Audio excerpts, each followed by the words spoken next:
Imagine standing beside a creature so large that its heartbeat sounds like distant thunder. Picture wings stretching wider than a small airplane, eyes the size of dinner plates peering through the ocean's darkness, and footsteps that shake the ground like earthquakes. Welcome to Bedtime Biology, where science meets serenity. Each night, we explore the quiet wonders of the natural world, calming your mind and sparking your curiosity. Tonight, we're embarking on a journey through time to meet the giants. Not the giants of fairy tales, but the real titans that once walked our Earth, swam through ancient oceans, and soared across prehistoric skies. We'll discover creatures so enormous they challenge our imagination. Animals that make today's largest species look small by comparison. From serpents as long as school buses to birds with wingspans rivaling small aircraft. From ocean dwellers heavier than the largest dinosaurs to insects the size of hawks. These giants once ruled our planet in ways we're only beginning to understand. Some of these creatures still live among us today, breathing the same air, swimming through the same seas. Others vanished millions of years ago, leaving behind only fossils and the echo of their footsteps in stone. But all of them tell us something profound about the limits of life, the possibilities of evolution, and the ever-changing nature of our world. As we drift through this exploration, you'll learn not just about size, but about the intricate dance between an animal and its environment, the delicate balance that allows giants to exist, and the forces that bring their reign to an end.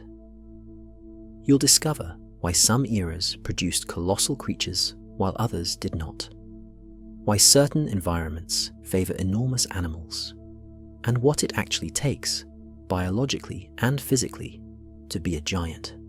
So, settle in, let your breathing slow, and prepare to travel through epochs and ecosystems, meeting the most magnificent creatures ever to grace our planet.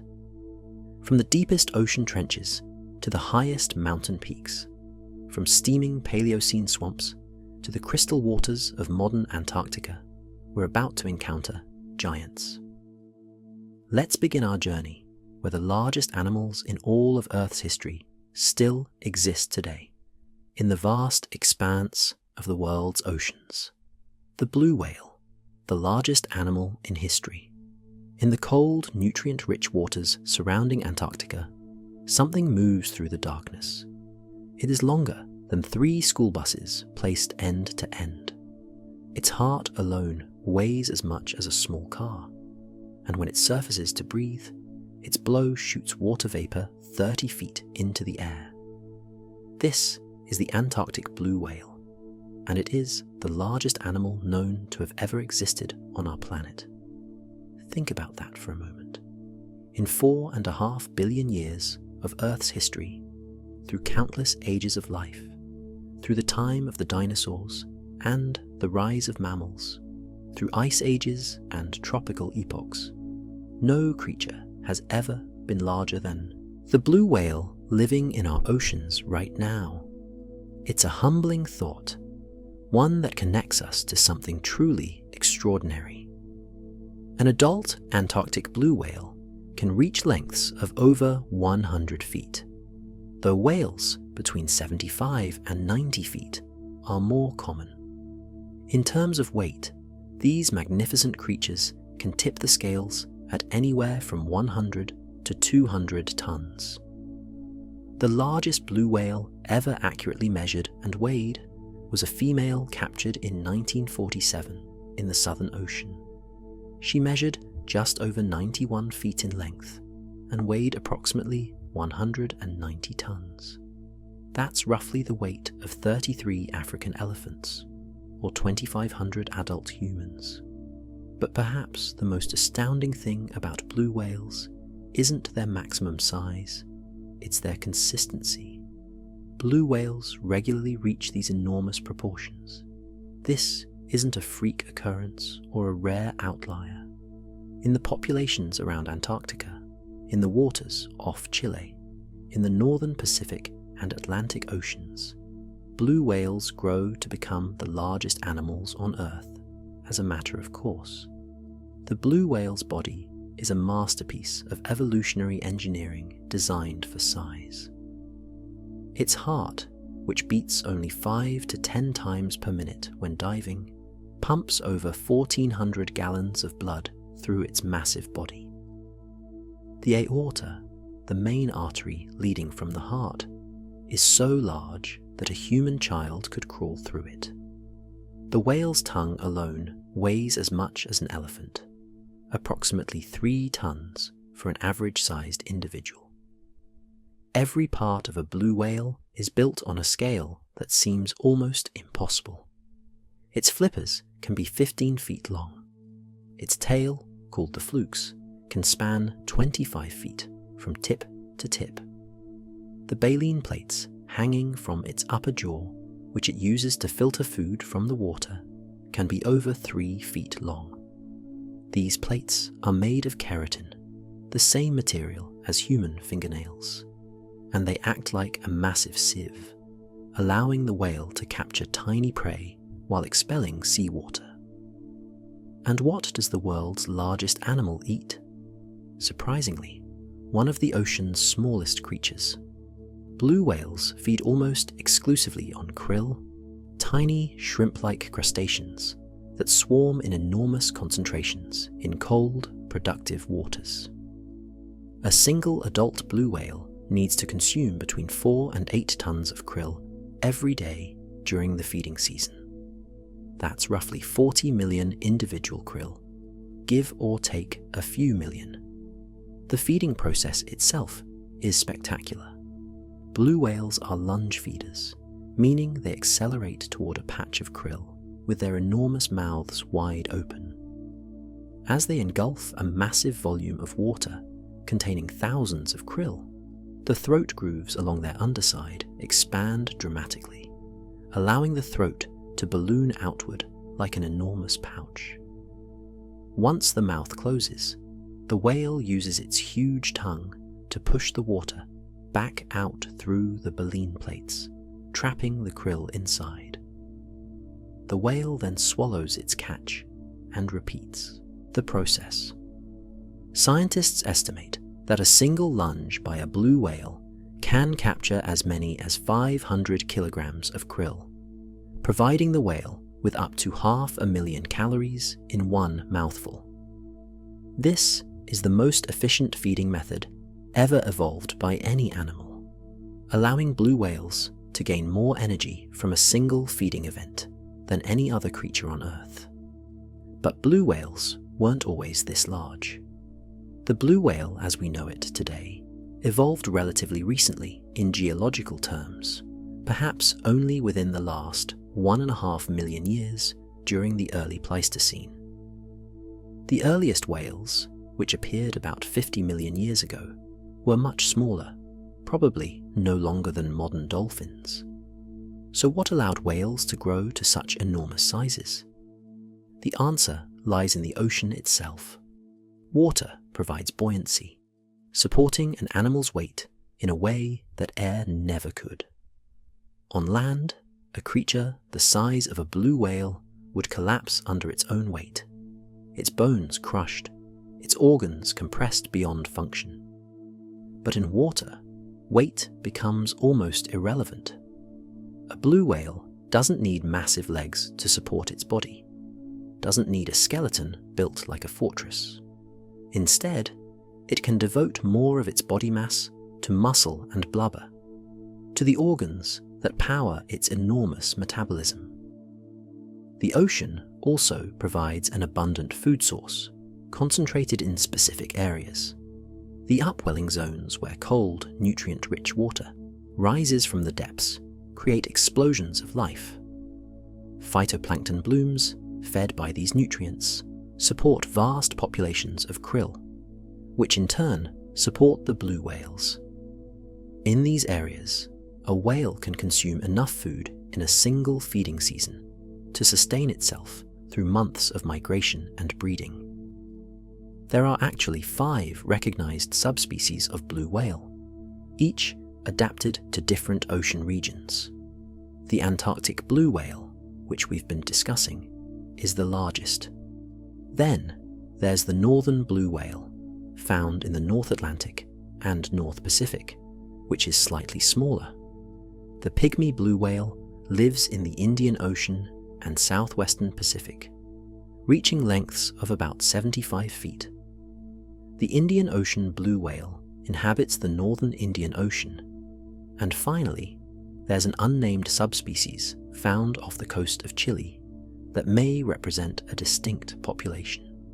Each of these populations faces its own challenges. Blue whales were hunted nearly to extinction during the 20th century, with over 300,000 individuals killed between 1900 and the 1960s. When the International Whaling Commission finally banned commercial whaling of blue whales in 1966, the global population had been reduced to perhaps only a few thousand individuals. Today, thanks to protection, blue whale numbers have recovered somewhat, though they remain endangered. Scientists estimate there are now between 10,000 and 25,000 blue whales worldwide, a fraction of their historical numbers, but a significant recovery nonetheless. Blue whales are also among the loudest animals on Earth. Their calls, which can reach 188 decibels, are louder than a jet engine and can travel hundreds of miles through the ocean. These deep, resonant sounds, pitched below the range of human hearing, may help whales communicate across vast distances, find mates, and navigate the featureless expanse of the open ocean. These giants face new threats in our modern world. Ship strikes kill dozens of blue whales each year as these slow-moving animals cross busy shipping lanes. Climate change is altering the distribution of krill populations, potentially forcing whales to travel farther to find food. Ocean noise from ships and industrial activities may interfere with their ability to communicate. Despite surviving commercial whaling, blue whales now face a gauntlet of human-caused challenges. But for now, on quiet nights in the Southern Ocean, blue whales still patrol the cold waters, their massive forms gliding through the darkness. They represent not just the largest animals alive today, but the largest animals in all of Earth's history, a living reminder that our planet is capable of producing creatures almost beyond imagination. Ancient leviathans, giants of prehistoric seas. While blue whales hold the record for the largest animals currently living, the fossil record hints at other marine giants that may have rivaled or even exceeded them in certain measurements. These creatures, swimming through ancient oceans tens of millions of years before humans appeared, remind us that the story of gigantism in the seas is long and complex. One of the most recently discovered of these ancient giants is Perucetus colossus, a whale that lived approximately 39 million years ago during the Eocene epoch. Described by scientists in 2023, Perucetus represents a fascinating puzzle in the story of whale evolution and marine gigantism. Based on fragmentary fossils found in Peru, Perucetus was notably different from modern whales.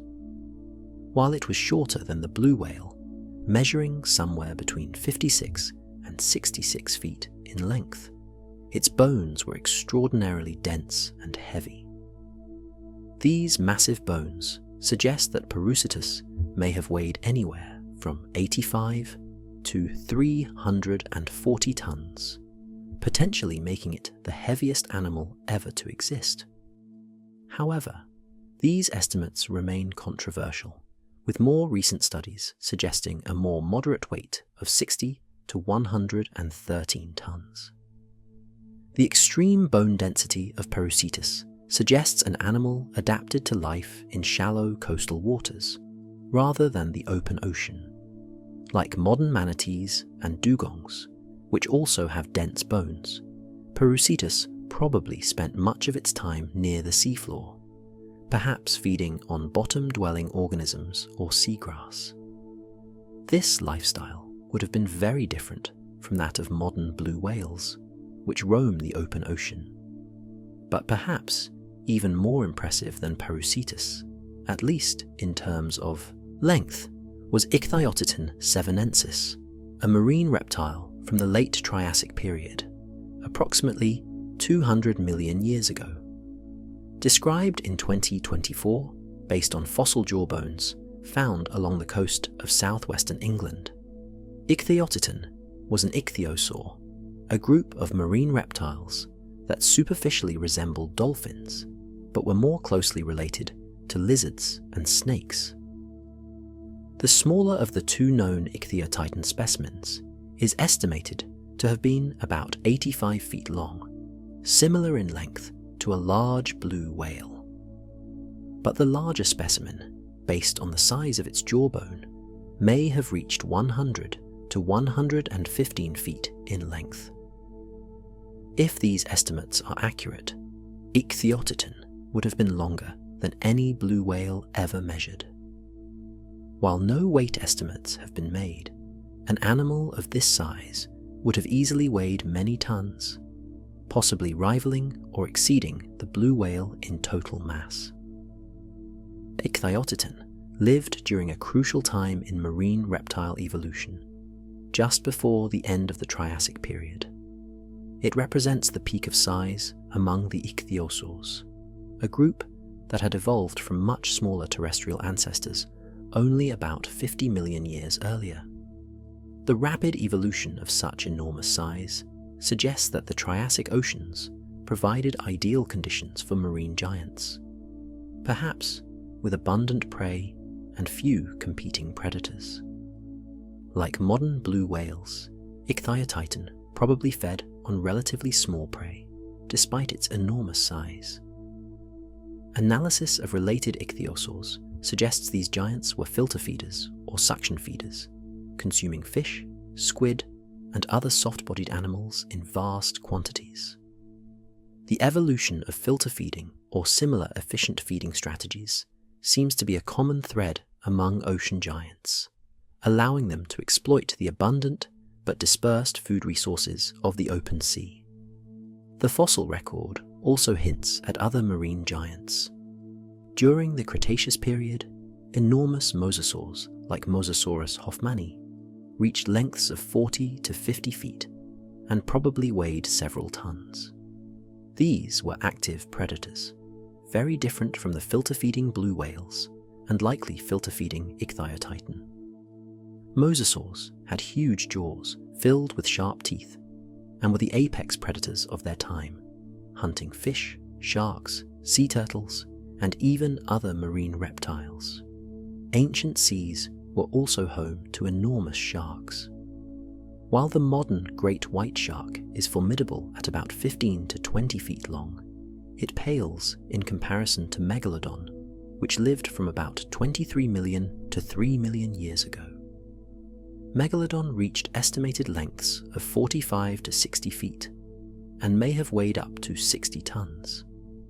These enormous sharks were the ultimate marine predators, hunting whales and other large marine mammals with teeth the size of a human hand. The turtles of ancient seas could also reach impressive sizes. Archelon ischiros, which lived during the late Cretaceous, about 75 million years ago, was the largest turtle ever to exist.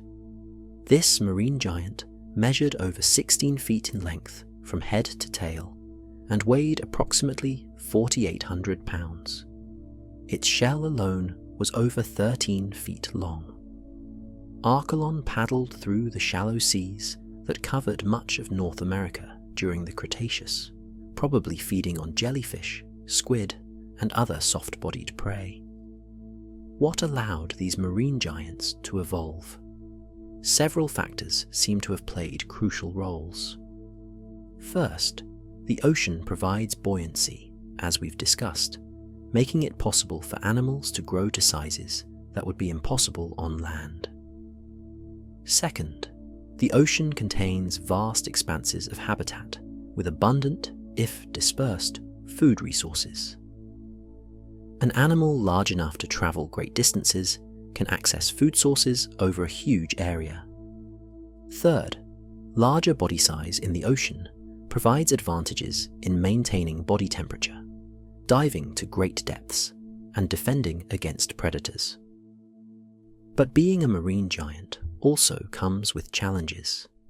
These animals need enormous amounts of food, which means they must either be incredibly efficient feeders, like blue whales, or active predators capable of taking large prey, like megalodon. They must also be able to reproduce successfully, which for most marine giants means producing relatively few offspring that require extended periods of parental care or development. The story of marine giants is also one of extinction and renewal. The ichthyosaurs, including giants like Ichthyotitan, went extinct before the end of the Cretaceous, replaced in the oceans by other groups. The mosasaurs and many other marine reptiles vanished at the end of the Cretaceous in the same extinction event that killed the dinosaurs. Megalodon disappeared about 3 million years ago, possibly outcompeted by more agile predators or affected by changes in ocean temperatures and prey availability. Yet, through each of these extinctions, the oceans eventually produced new giants. After the dinosaurs disappeared, marine mammals evolved to enormous sizes, giving rise to the whales we see today. This pattern of extinction and renewal, of ecological niches being emptied and then refilled by new groups, is a constant theme in the history of life. Today, as we gaze out at the ocean, we can take comfort in knowing that the largest animal in Earth's history still swims through its depths. The blue whale serves as a living link to all these ancient giants, a reminder that the ocean remains capable of supporting creatures of almost unimaginable size, as long as we protect the ecosystems that make such giants possible. In the depths, the mysterious giant squid. Not all ocean giants are vertebrates. In the cold, dark waters of the deep sea, at depths where sunlight never penetrates, one of the ocean's most mysterious giants lurks among the twilight zone between light and darkness. This is the realm of the giant squid and its even more massive cousin, the colossal squid. For centuries, sailors told tales of enormous squid attacking ships, tentacles rising from the depths to pluck men from the decks. These stories formed the basis for legends of the Kraken, a sea monster capable of dragging entire vessels to the bottom.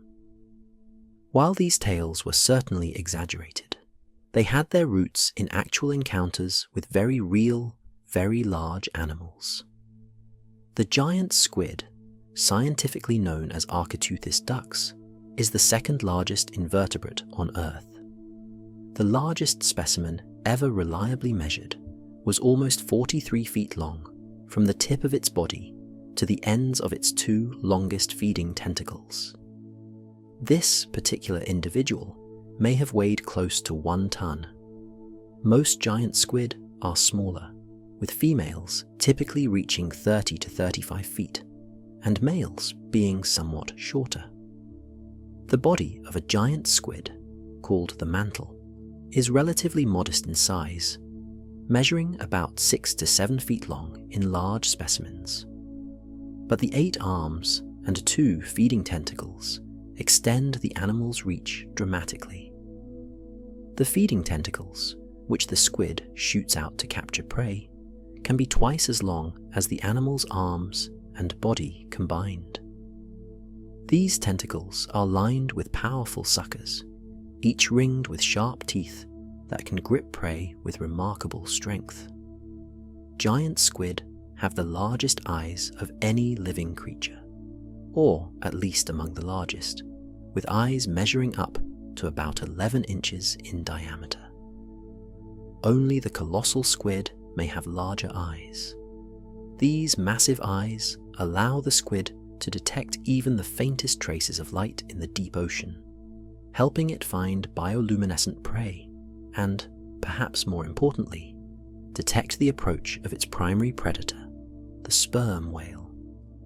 For all their legendary status, giant squid remained almost completely unknown to science until relatively recently.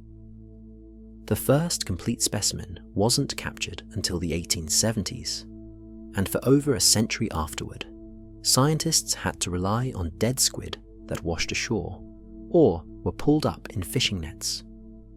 It wasn't until 2004 that researchers finally photographed a living giant squid in its natural habitat, and 2012 when the first video footage of a living giant squid was captured in the deep waters off Japan.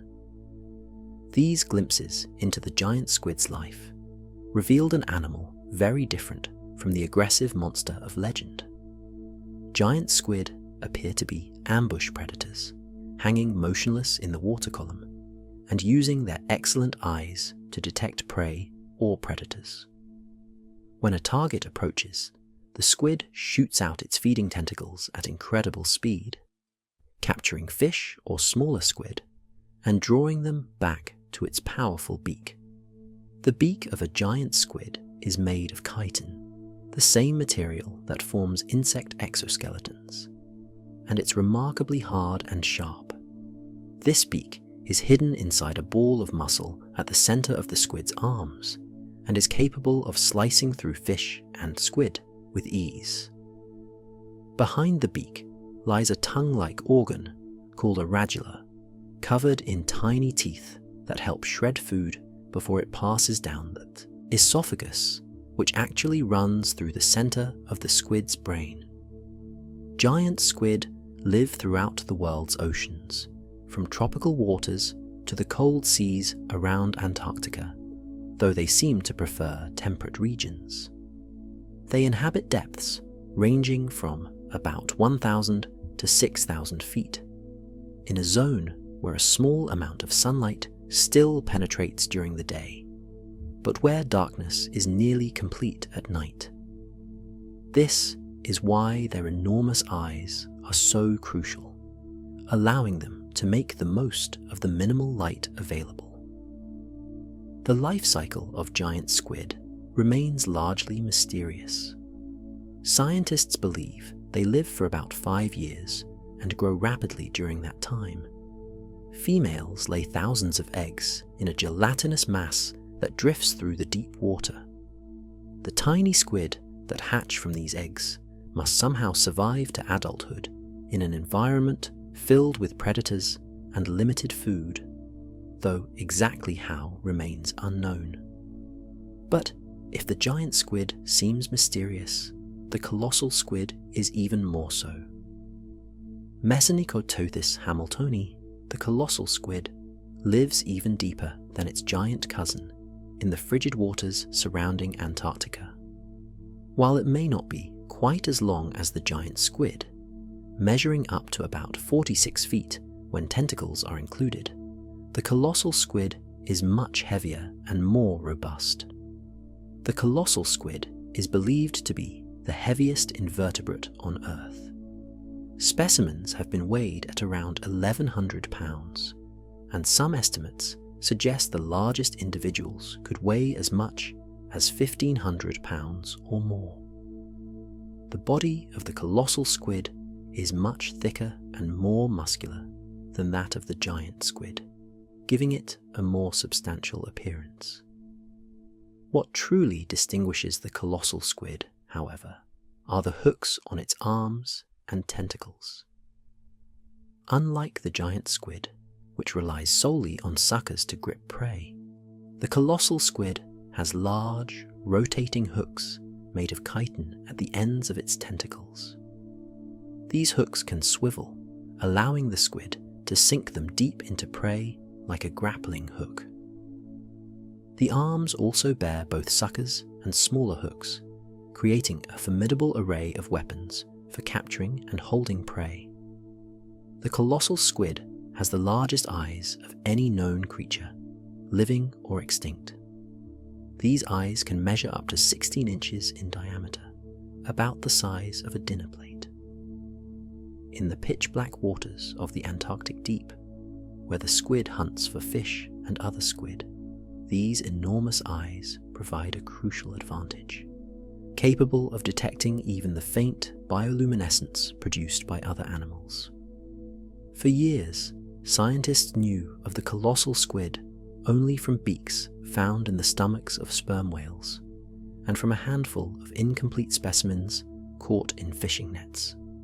But in 2007, New Zealand fishermen hauled up a remarkable prize: an immature female colossal squid measuring about 14 feet in body length and weighing just over 1,000 pounds. This specimen, preserved and displayed at Te Papa Museum in Wellington, New Zealand, has provided scientists with invaluable information about these mysterious creatures. Then, in a landmark moment in March 2025, researchers finally captured the first ever footage of a living colossal squid in its natural habitat. The juvenile specimen, only about 1 foot long, was filmed at a depth of about 2,000 feet near the South Sandwich Islands in the South Atlantic. Though this individual was very young and much smaller than an adult, the footage provided the first glimpses of how these animals behave in the wild. Both giant and colossal squid are prey for sperm whales, the largest toothed predators on Earth. Sperm whales dive to incredible depths, sometimes over 6,000 feet, to hunt these massive squid. The circular scars often seen on the heads of sperm whales are believed to be marks left by squid suckers and hooks during these deep-sea battles. While stories of epic battles between whale and squid are probably exaggerated, the relationship between these animals is certainly one of predator and prey, with the whale usually, but perhaps not always, emerging victorious. The existence of these giant invertebrates raises fascinating questions about the limits of body size in animals without backbones. Most invertebrates are quite small, limited by their body structure and the diffusion-based systems they use to transport oxygen and nutrients. But in the cold, oxygen-rich waters of the deep sea, where metabolism is slow and food is often large and energy-rich, invertebrates can grow to sizes that would be impossible in other environments. Giant and colossal squid represent the pinnacle of invertebrate size evolution, creatures that have pushed the boundaries of what's possible for animals without internal skeletons. They remind us that the deep ocean still holds mysteries, that there are giants in the depths we're only beginning to understand. Every new discovery, every new image captured in the darkness adds another piece to the puzzle of how these remarkable animals live, hunt, and survive in one of Earth's most extreme environments, titans of the land, the age of dinosaurs. If we could travel back in time 90 million years, to the late Cretaceous period, and stand on what is now the Patagonian region of Argentina, we would witness a sight almost beyond comprehension. Moving through a landscape of ferns and early flowering plants, their heads towering above even the tallest trees, would be animals that represented the absolute peak of terrestrial size. These were the titanosaurs, the largest land animals ever to walk the earth. Among these giants was Patagotitan majorum, currently recognized as the largest dinosaur for which we have substantial fossil evidence. Discovered in 2014 by a ranch worker who spotted enormous bones protruding from the ground, Ichthyotitan has given scientists their best look yet at what it truly meant to be a giant on land. Based on the fossil remains of 6 individuals, paleontologists estimate that Ichthyotitan measured approximately 120 to 130 feet in length from nose to tail. Its height, measured to the top of its back when standing normally, would have been about 20 feet, though its long neck could raise its head another 13 to 16 feet higher when fully extended. In terms of weight, the estimates place Ichthyotitan at somewhere between 69 and 77 tons, roughly the weight of 10 to 12 large African elephants. To understand just how enormous this is, imagine a creature that could peek into a 4th-story window without straining, whose footsteps would leave depressions in the ground deep enough to form small ponds, whose tail was so long it could span across a typical city street. This was not a fictional monster, but a real animal that once walked, breathed, ate, and reproduced on our planet. Ichthyotitan, like all sauropods, had a distinctly recognizable body plan. A small head atop an extremely long neck, a massive barrel-shaped body supported by 4 pillar-like legs, and a long, muscular tail that could extend behind it for 50 feet or more.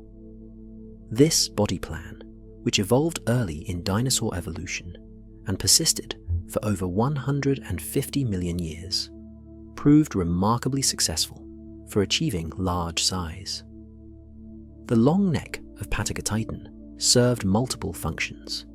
Most obviously, it allowed the animal to reach vegetation other dinosaurs couldn't access, browsing on leaves from the tallest trees or reaching down to ground-level plants without having to move its enormous body. The neck also acted as a sort of energy-saving device.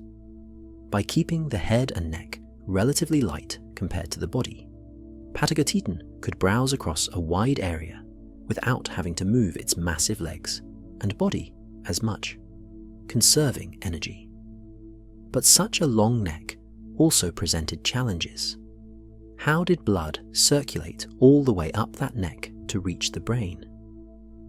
Scientists estimate that Ichthyotitan's heart may have weighed around 1,000 pounds and needed to generate enormous pressure to pump blood such a great distance upward. The veins and arteries in the neck likely had one-way valves to prevent backflow, and the blood vessels in the head probably had special adaptations to prevent the brain from being flooded with blood when the animal lowered its head to drink. Ichthyotitan's skeleton was a masterpiece of evolutionary engineering, built to support tremendous weight while still allowing the animal to move. The bones were huge but not solid. Like those of other large dinosaurs and modern birds, they were filled with air pockets, reducing their weight without sacrificing much strength. The vertebrae, the individual bones of the spine, were particularly elaborate, with complex systems of chambers and struts that provided maximum support with minimum weight. The legs of Ichthyotitan were proportionally much more robust than those of most animals, resembling the columns of ancient temples. Each foot was huge, probably measuring 4 to 5 feet across, with thick pads of soft tissue absorbing the impact of each step. The front legs were slightly shorter than the back legs, giving the animal a gentle forward slope from hips to shoulders. This body posture helped distribute weight and may have allowed for more efficient movement. How fast could such an animal move? Based on trackways and biomechanical analysis, scientists estimate that large sauropods like Ichthyotitan probably walked at speeds of about 4 to 5 miles per hour at most, about the pace of a human's brisk walk. They were not built for speed. with each step taking several seconds and their massive bodies swaying from side to side to maintain balance. These giants moved through their world with deliberate, measured slowness. But Patagotitan was not alone in achieving enormous size. The Titanosaur group included many other giants, and the exact identity of the largest remains a matter of scientific debate. Argentinosaurus, discovered in the same region of Argentina, may have been similar in size to Patagotitan, or possibly even larger. Based on fragmentary remains, including vertebrae and leg bones, some estimates place Argentinosaurus at 90 to 100 tons, which would make it the heaviest land animal ever. However, the incomplete nature of the fossil evidence makes precise size estimates difficult. Other giant sauropods include Dreadnoughtus, Puertosaurus, and Sauroposeidon. Dreadnoughtus is particularly interesting because paleontologists recovered roughly 45% of its skeleton, an unusually complete specimen for such a large dinosaur. Yet even this individual, which weighed an estimated 59 tons, was not yet fully grown when it died. Had it survived to adulthood, it might have rivaled Patagotitan in size. The lifestyle of these giants remains a subject of ongoing research and debate. Were they solitary animals, or did they live in herds? Trackway evidence suggests that at least some sauropods traveled in groups, possibly for protection against predators. Did they care for their young, and if so, for how long?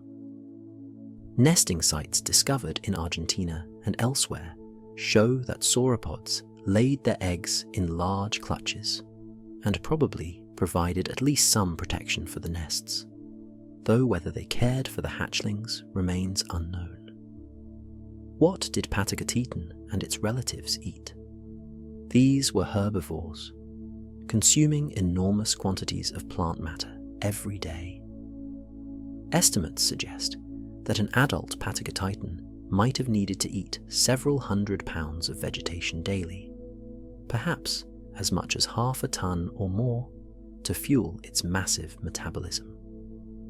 The teeth of titanosaurs were relatively simple, shaped like pegs or spoons, and were used to strip leaves and soft vegetation from plants, rather than to chew. Most of the digestive work was done in the animal's enormous gut, which probably hosted billions of bacteria that helped break down tough plant material. The environment in which Patagotitan lived was very different from modern Patagonia. During the late Cretaceous, this region was much warmer and more humid, with vast river systems winding through forests of conifers, ferns, and early flowering plants. The atmosphere contained more carbon dioxide than today, which may have supported denser vegetation and provided more food for herbivores. Seasonal rainfall probably created distinct wet and dry periods, potentially driving large-scale migrations of herbivorous dinosaurs in search of food and water. These giants faced predation pressure from some of the largest carnivorous dinosaurs, though by the late Cretaceous, most theropods were far too small to threaten a healthy adult sauropod. A fully grown Patagotitan would have been essentially immune to predation. However, juveniles would have been vulnerable, and the mere presence of potential predators may have influenced sauropod behavior and distribution. The reign of the giant sauropods came to an end 66 million years ago, when an asteroid impact in what is now Mexico triggered a global catastrophe that killed off all non-avian dinosaurs. Why mammals never evolved to reach similar sizes on land is a complex question involving ecology, physiology, and evolutionary history. But for over 150 million years, the sauropods stood as proof that land animals could reach truly colossal sizes creating forms of life that have never been equaled since. Ancient mammalian giants, before and after the dinosaurs. When we think of giant land animals, dinosaurs usually come to mind first. But the story of terrestrial gigantism extends far beyond the Mesozoic era. Both before the age of dinosaurs and long after their extinction, other groups of animals evolved to enormous sizes, proving that the planet's ability to produce giants wasn't limited to any single group or time period. The largest land mammal ever to exist was not an elephant, though that would be a reasonable guess. Instead, it was Paraceratherium, a hornless relative of modern rhinoceroses that lived during the Oligocene epoch, approximately 34 to 23 million years ago. This extraordinary creature roamed across Eurasia in what is now Kazakhstan, Mongolia, Pakistan, and parts of China, during a time when the climate was warmer and wetter than today. Paraceratherium stood approximately 15 to 16 feet tall at the shoulder, about the height of a modern giraffe. From nose to tail, it measured around 25 feet in length, but it was the animal's sheer bulk that truly set it apart. Adult males probably weighed between 15 and 20 tons, roughly equivalent to 3 or 4 large elephants. Some estimates push this figure even higher, to perhaps 22 tons or more for the largest individuals. Imagine an animal that could look over the roof of a 2-story house, whose legs were as thick as tree trunks, whose body was massive enough to shake the ground with each step.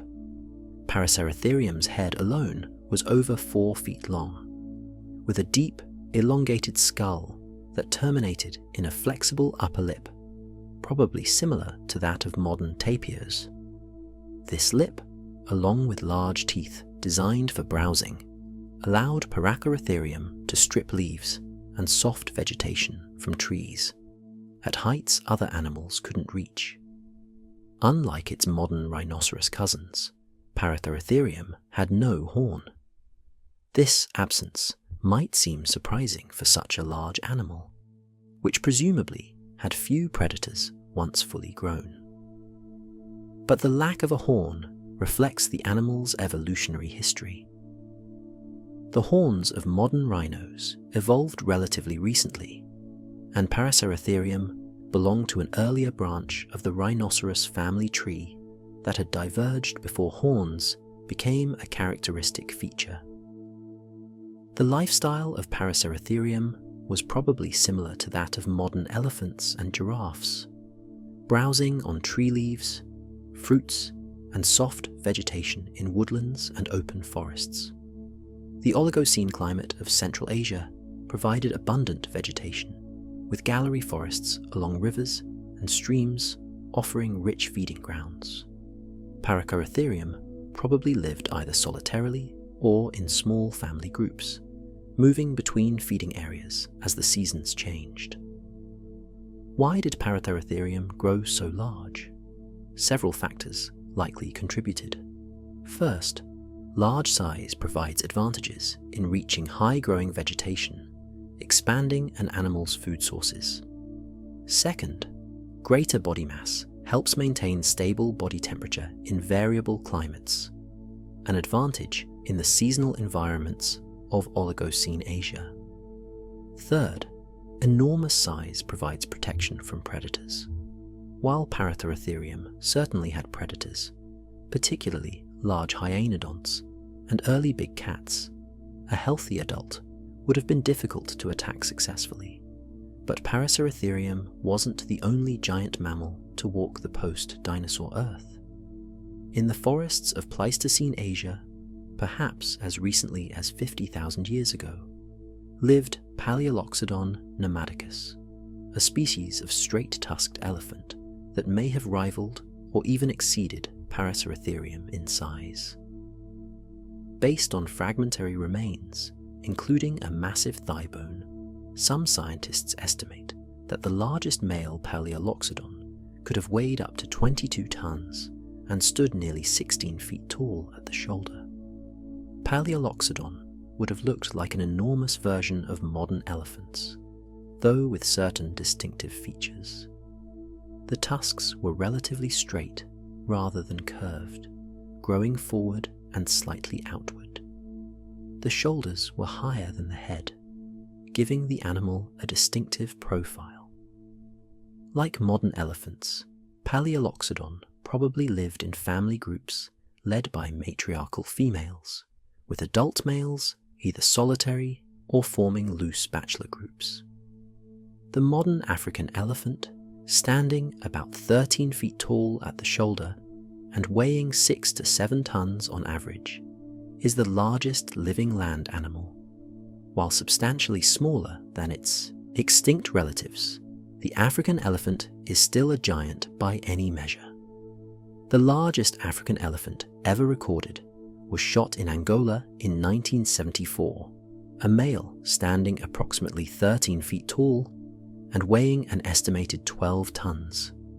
This individual represents the upper limit of size for modern elephants, probably near the maximum that an animal with this body plan can achieve on land given current environmental conditions.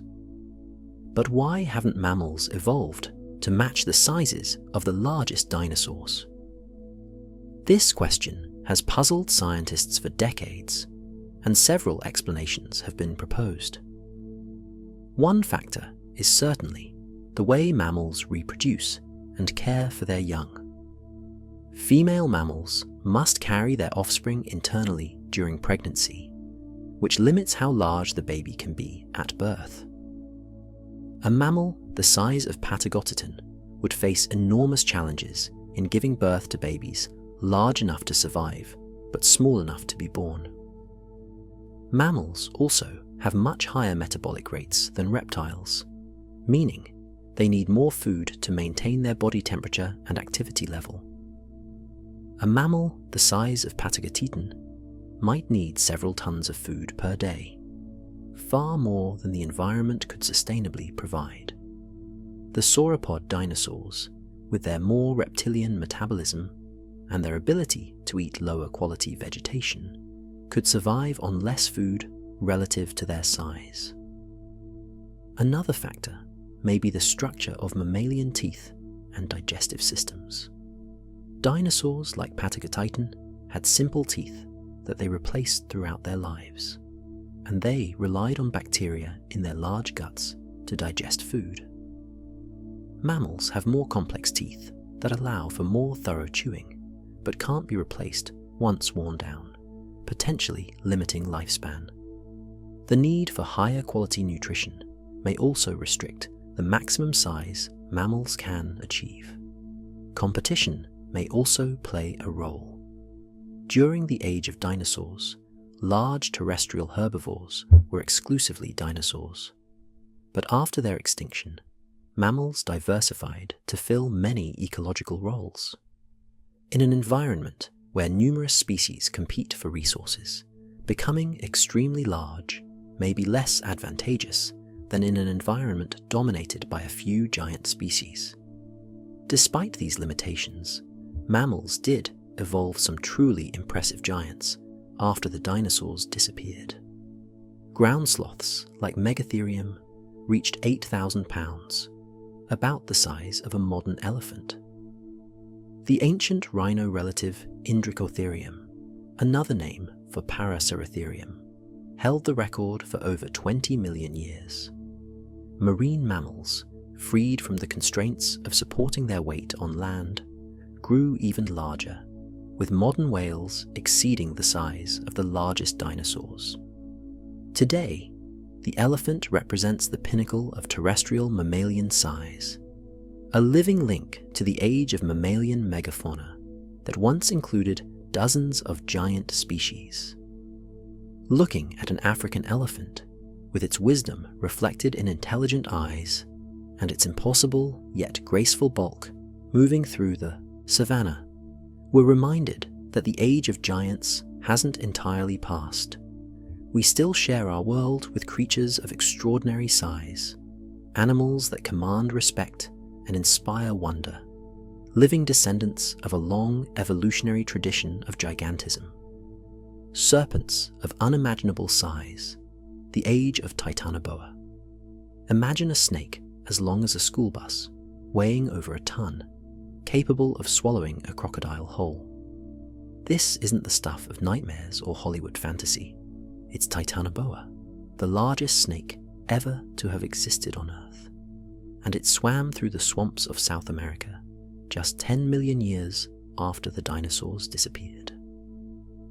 Discovered in the early 2000s in the Cerrejón coal mines of northern Colombia, Titanoboa cerrejonensis represents one of the most significant paleontological finds of recent decades. The mine, one of the world's largest open-pit coal operations, cuts through geological layers from the Paleocene epoch, approximately 60 million years ago. As miners removed the rock, they exposed fossils of ancient plants and animals that told the story of one of the first tropical rainforest ecosystems to develop after the extinction of the dinosaurs. Among these fossils were enormous vertebrae, far too large to belong to any modern snake. When paleontologists examined these bones and compared them to those of living snakes, they realized they had found something extraordinary. Based on the size and characteristics of these vertebrae, scientists estimate that Titanoboa could grow to a length of approximately 42 to 47 feet and weigh between 1,300 and 2,500 pounds. Some estimates push the maximum length even higher, to possibly 50 feet for the very largest individuals. To put this in perspective, the largest modern snake, the reticulated python, can reach lengths of about 20 to 23 feet in exceptional cases, and the green anaconda, the heaviest living snake, might weigh up to 550 pounds. Titanoboa was more than twice as long as these modern giants and roughly 4 times as heavy. It was, without question, the apex predator of its swampy habitat. The discovery of Titanoboa was particularly significant because snake fossils are relatively rare. Snakes have delicate skeletons made up of hundreds of small bones that easily scatter after death. Finding enough bones from Titanoboa to reconstruct its size and anatomy required piecing together evidence from 186 fossilized bones, representing about 28 individuals. This unusual abundance of fossils gave scientists an excellent sample size and confidence in their size estimates. Titanoboa lived in a world very different from modern Colombia. The Paleocene epoch, following the catastrophic extinction that killed the dinosaurs, was a time of global warming. Temperatures in the tropics were several degrees higher than today, and carbon dioxide levels in the atmosphere were elevated. The region that is now the Cerrejón mine was then a vast tropical swamp, crisscrossed by slow-moving rivers and dotted with lakes. Giant freshwater turtles, enormous crocodilian relatives, and large fish populated these waters, all of them potential prey for Titanoboa. Like its modern relatives, the anacondas and boas, Titanoboa was a constrictor. It didn't use venom to kill its prey. Instead, it would grab an animal with its powerful jaws, lined with sharp, backward-pointing teeth, and quickly coil its massive body around the victim. Each time the prey exhaled, Titanoboa would tighten its coils, preventing inhalation. Death would come within minutes from circulatory failure or suffocation. For an animal the size of Titanoboa, even fairly large prey, perhaps including crocodilians several feet long, could be subdued this way. The fossils found alongside Titanoboa give us clues about what it ate. Scientists discovered 3 different species of ancient crocodile relatives in the same deposits. The smallest, Cerygonysuchus improcerus, was only about 6 feet long and would have been easy prey for Titanoboa.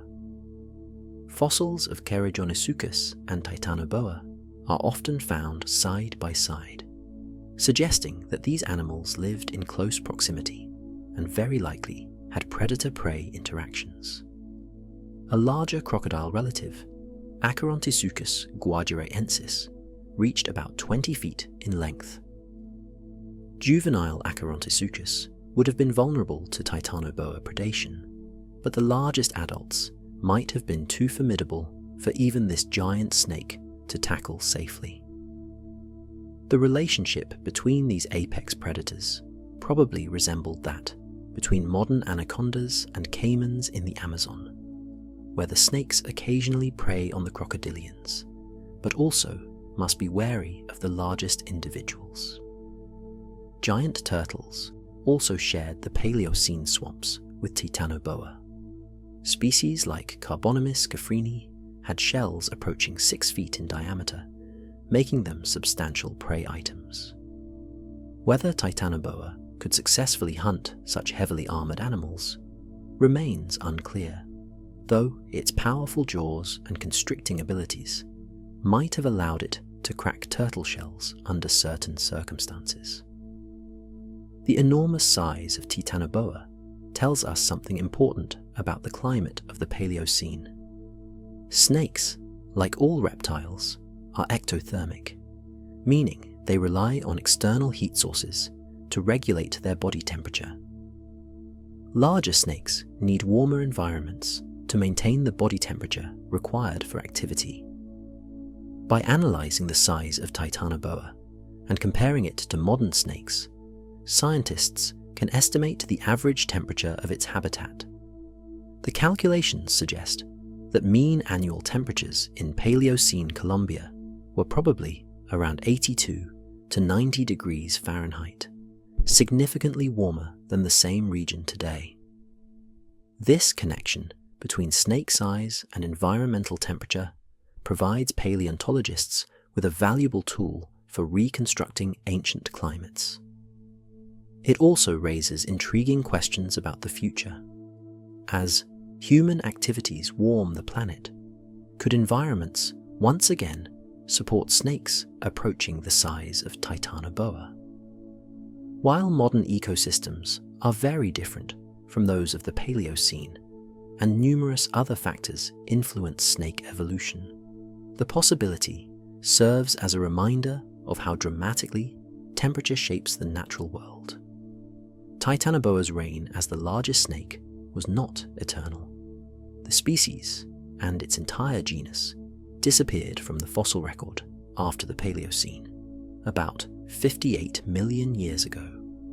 Why these giant snakes went extinct remains unclear, but climate change likely played a role.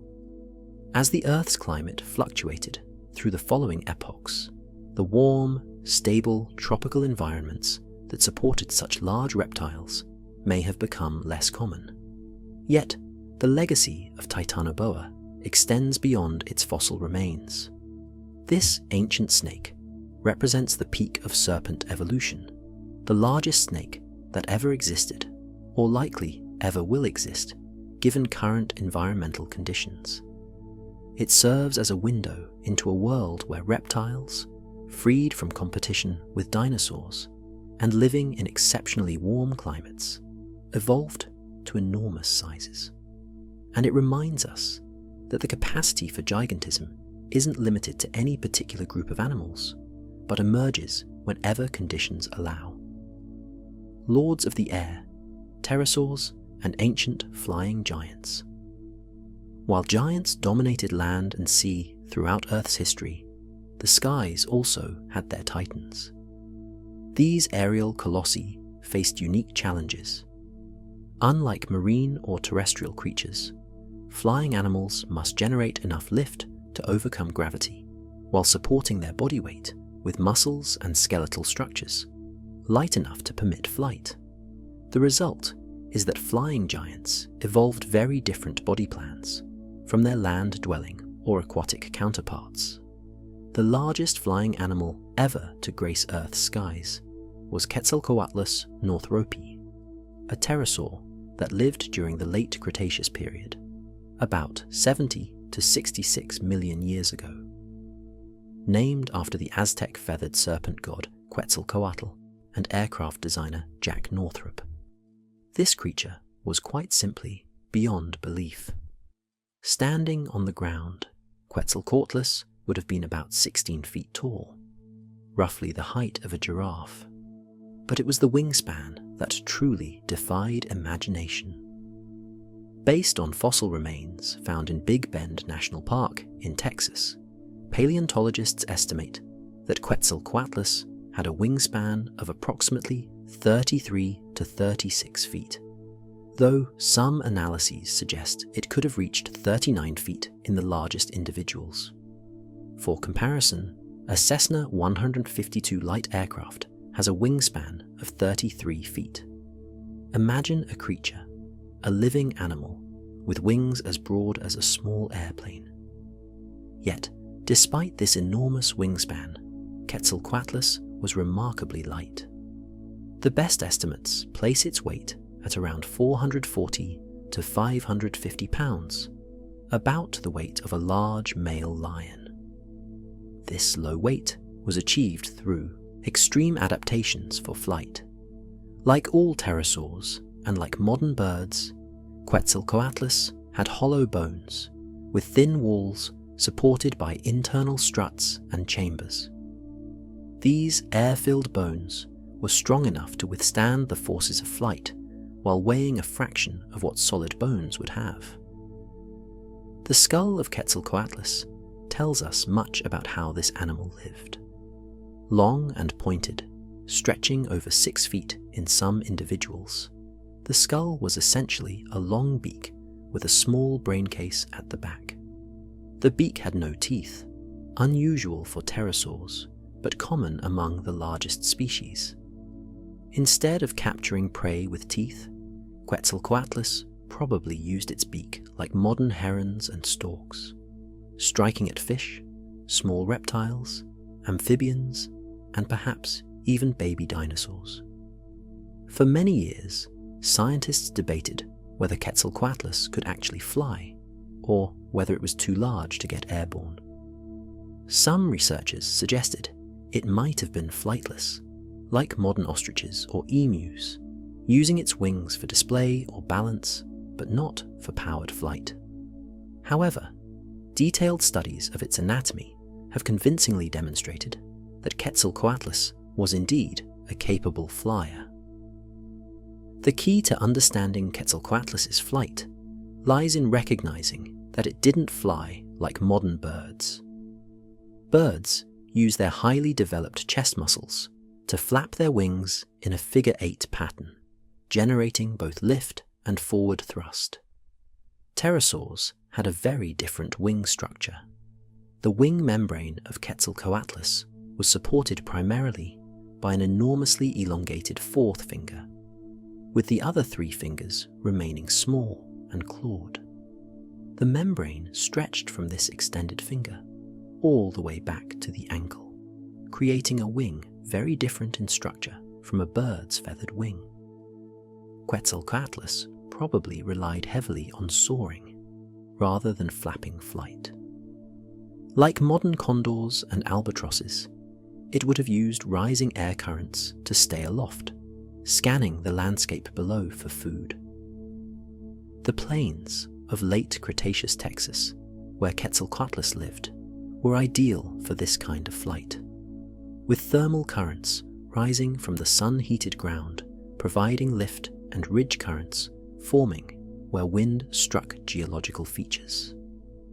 To take off, Quetzalcoatlus couldn't simply leap into the air and start flapping like a small bird. Instead, it probably used a unique launch technique.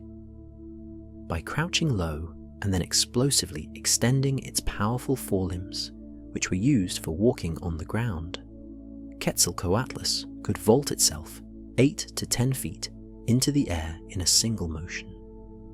Once airborne, a few powerful wing beats would be enough to gain altitude and begin soaring. Once aloft, Quetzalcoatlus was probably an efficient traveler. Computer models suggest it could cruise at speeds around 45 to 50 miles per hour and cover hundreds of miles in a day with minimal energy expenditure. Some estimates place its maximum range at several thousand miles, meaning these giants could potentially migrate between continents in search of food or breeding grounds. On the ground, Quetzalcoatlus walked on all fours, using its folded wings as front legs. This quadrupedal locomotion was unusual by modern standards, but typical for large pterosaurs. Trackways preserved in sediment show that pterosaurs were competent walkers, capable of moving across land with a somewhat awkward but functional gait. The lifestyle of Quetzalcoatlus probably resembled that of modern marabou storks or ground hornbills, large birds that hunt from the ground in open habitats. It would stalk through the landscape on its long legs, using its excellent eyesight to spot potential prey. When it located a target, perhaps a small dinosaur or a fish in shallow water, it would strike with its long beak, grab the prey, and swallow it whole. Quetzalcoatlus was not alone in achieving enormous size. Other Asdarchid pterosaurs, members of the same family, approached or matched it in wingspan. Hatzegopteryx from Romania had a similar wingspan, but a stockier build with a shorter neck, suggesting it may have hunted different prey or used different feeding strategies. Arambordiania from Jordan may have been equally large, though the fossil evidence is more fragmentary. The evolution of such enormous flying animals was possible in the late Cretaceous because the environment supported it. The atmosphere may have been slightly denser than today, providing more lift. Temperatures were warmer, creating more thermal currents. And perhaps, most importantly, there was abundant prey and little competition from other large flying animals. Birds existed during this time, but had not yet evolved to large sizes. The reign of giant pterosaurs ended 66 million years ago with the asteroid impact that killed the dinosaurs. The environmental catastrophe that followed, including global wildfires, tsunamis, and a prolonged impact winter of darkness and cold, devastated ecosystems worldwide. The pterosaurs, which had dominated the skies for over 160 million years, disappeared entirely. Not a single pterosaur species survived into the Paleocene epoch. After the pterosaurs vanished, birds evolved to fill many of the ecological roles they had occupied, but no bird has ever achieved a wingspan approaching that of Quetzalcoatlus. The largest flying birds evolved millions of years after the dinosaurs died, during an epoch when conditions may have been particularly favorable for aerial giants. Argentavis, the greatest bird to ever fly. About 6 million years ago, during the late Miocene epoch, the skies above the grassy plains and foothills of Argentina were ruled by a bird so large it challenges our conception of what birds can be.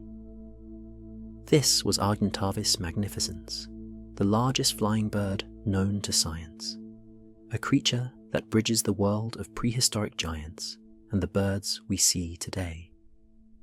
Argentavis had an estimated wingspan of 23 to 26 feet, making it roughly 2/3 the size of Quetzalcoatlus, but still massive by any standard.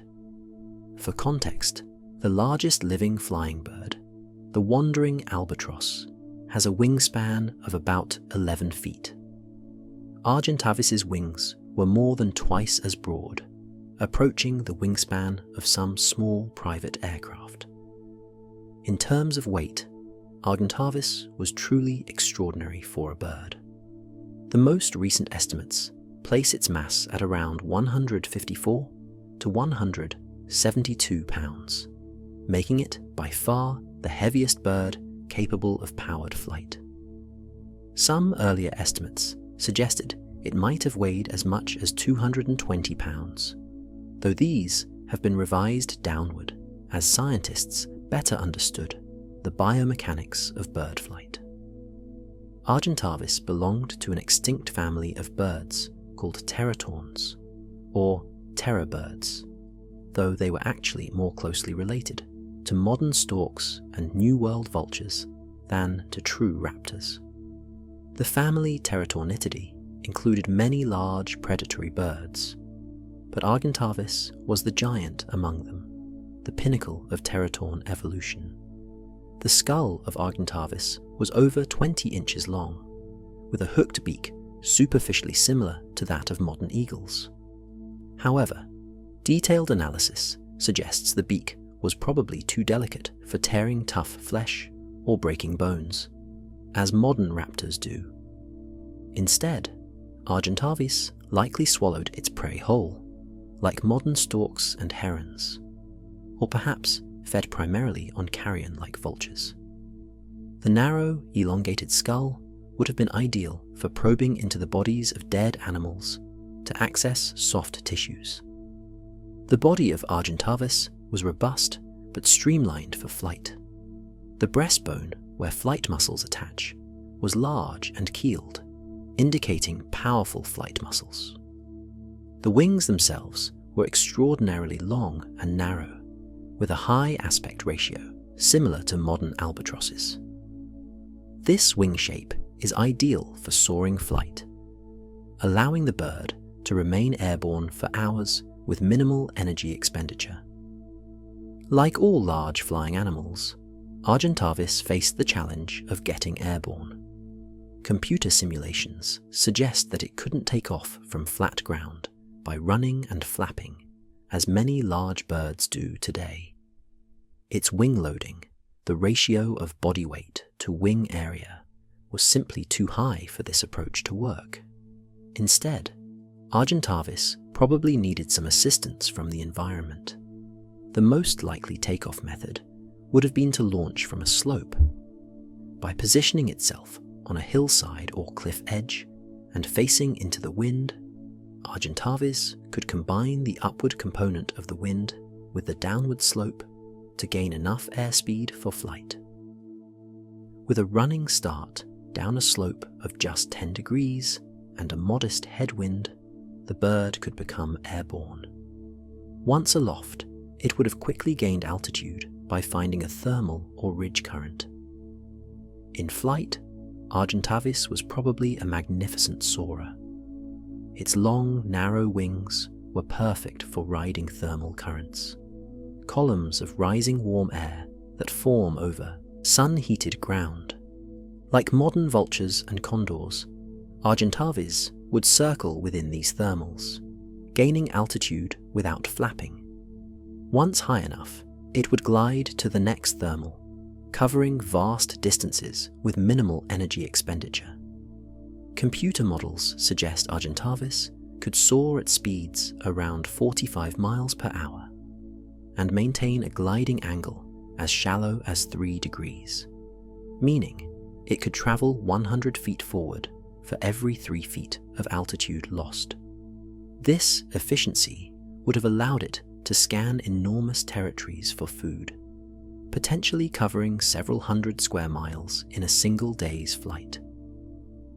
The environment of late Miocene Argentina was ideal for such a bird.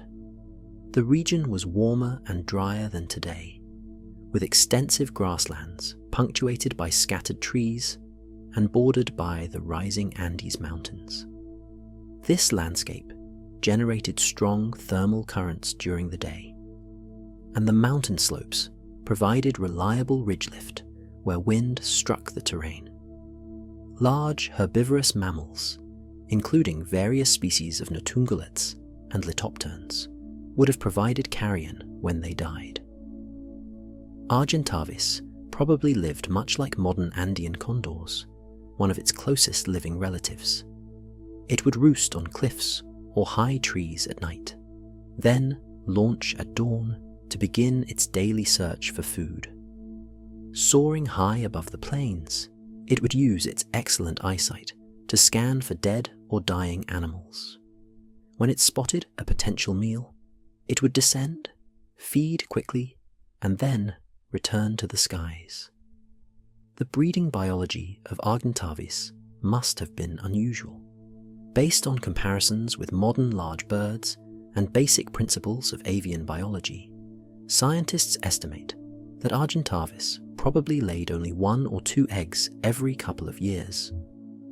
The eggs themselves might have weighed over 2 pounds each, and the chicks would have required extended parental care, possibly not reaching independence until they were 1 to 2 years old.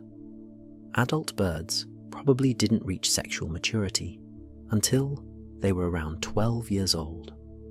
This slow reproductive rate means that Argentavis populations were probably never very large.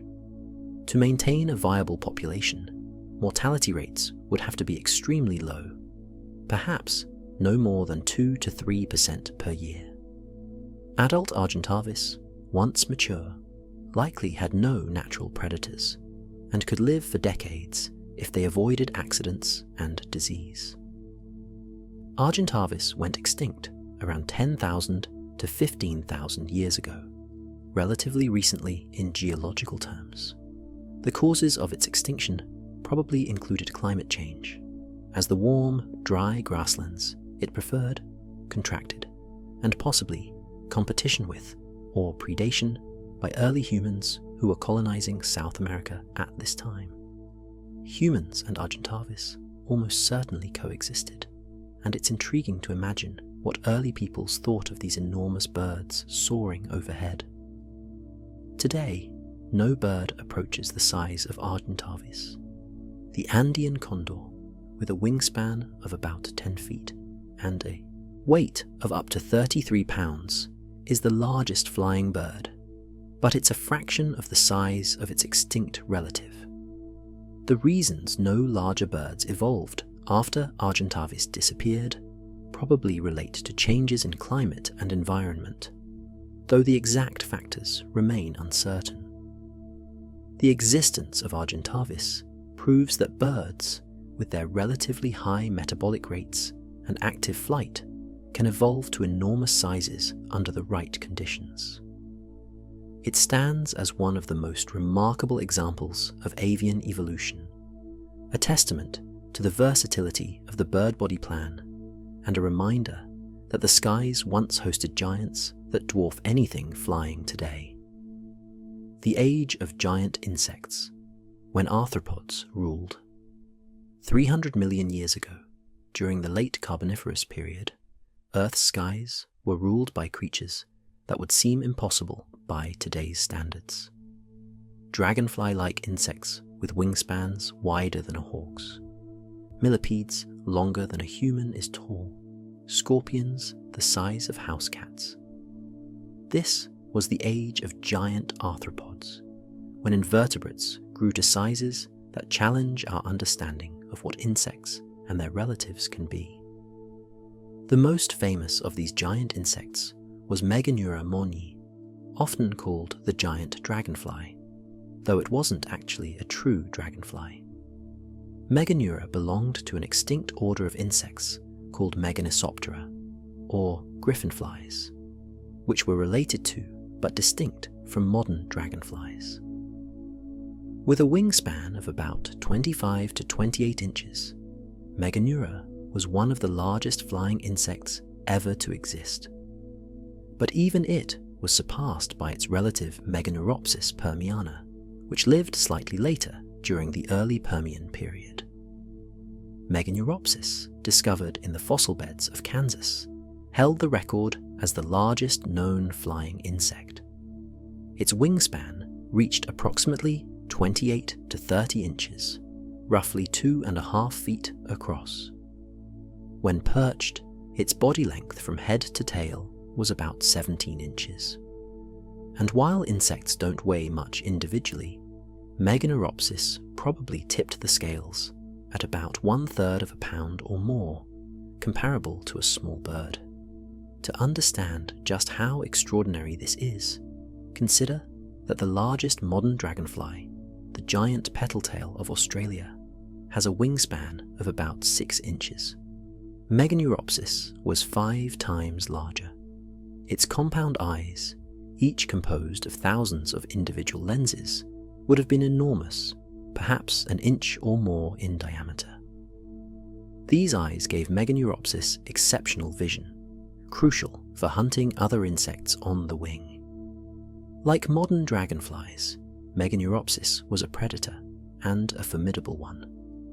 Its legs were lined with spines that formed a cage-like trap to capture prey mid-flight. Its mandibles, the jaw-like mouthparts, were toothed and powerful, capable of slicing through the bodies of other insects.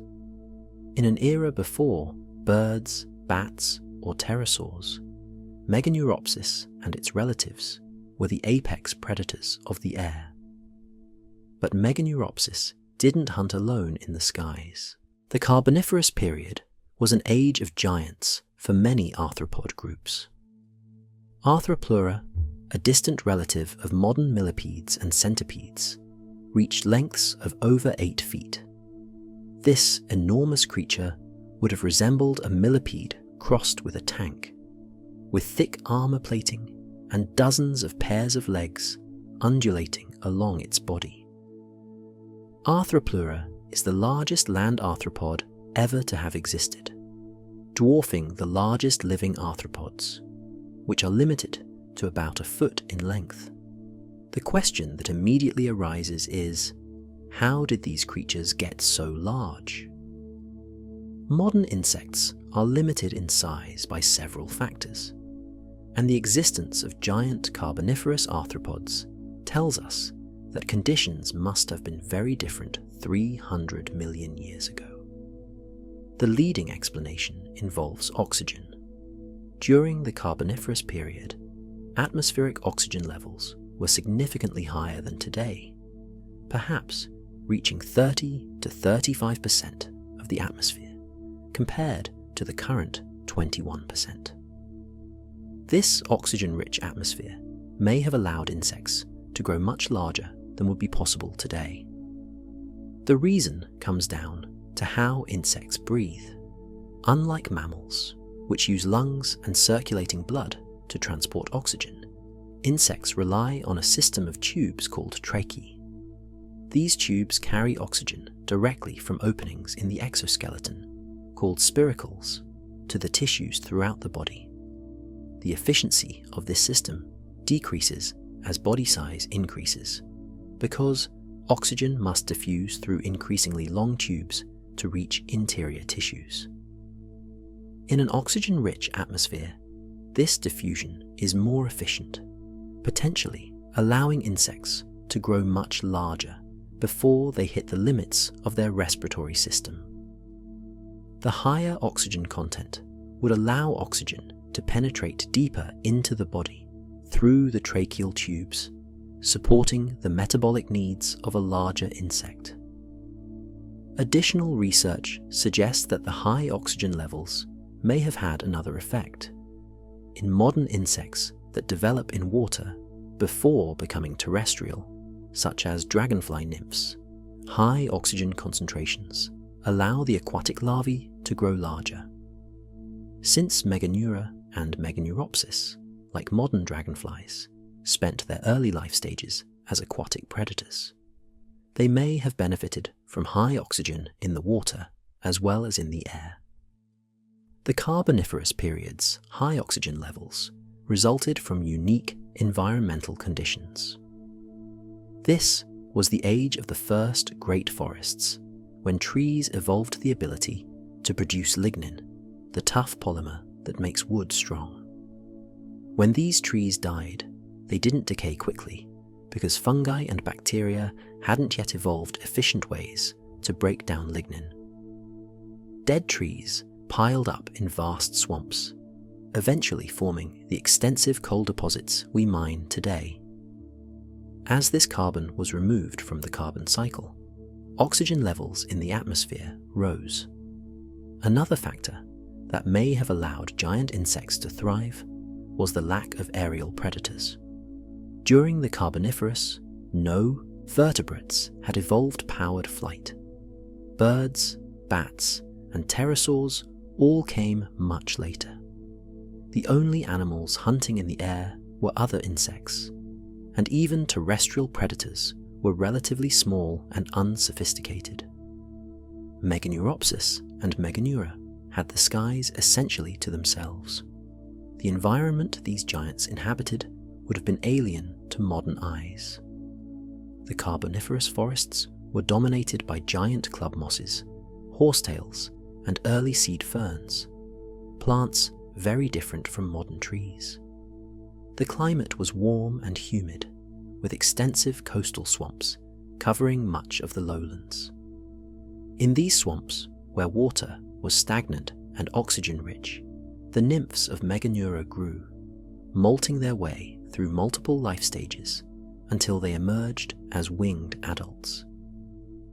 As adults, Meganeura and Meganeuropsis probably behaved much like modern dragonflies, though on a much larger scale. They would have been ambush predators, capable of hovering in place or making quick, agile turns to intercept prey. Their large size allowed them to hunt substantial prey, including other smaller insects, perhaps even small vertebrates like early amphibians or young reptiles. The reign of giant insects began to decline toward the end of the Permian period, about 250 million years ago. Atmospheric oxygen levels started to fall as fungi and bacteria evolved the ability to decompose wood efficiently, returning carbon to the atmosphere. At the same time, the first vertebrate flyers appeared, with early gliding reptiles taking to the air and beginning to compete with insects for aerial dominance. The Great Dying, the massive extinction event that occurred at the end of the Permian, dealt the final blow to many giant arthropod lineages.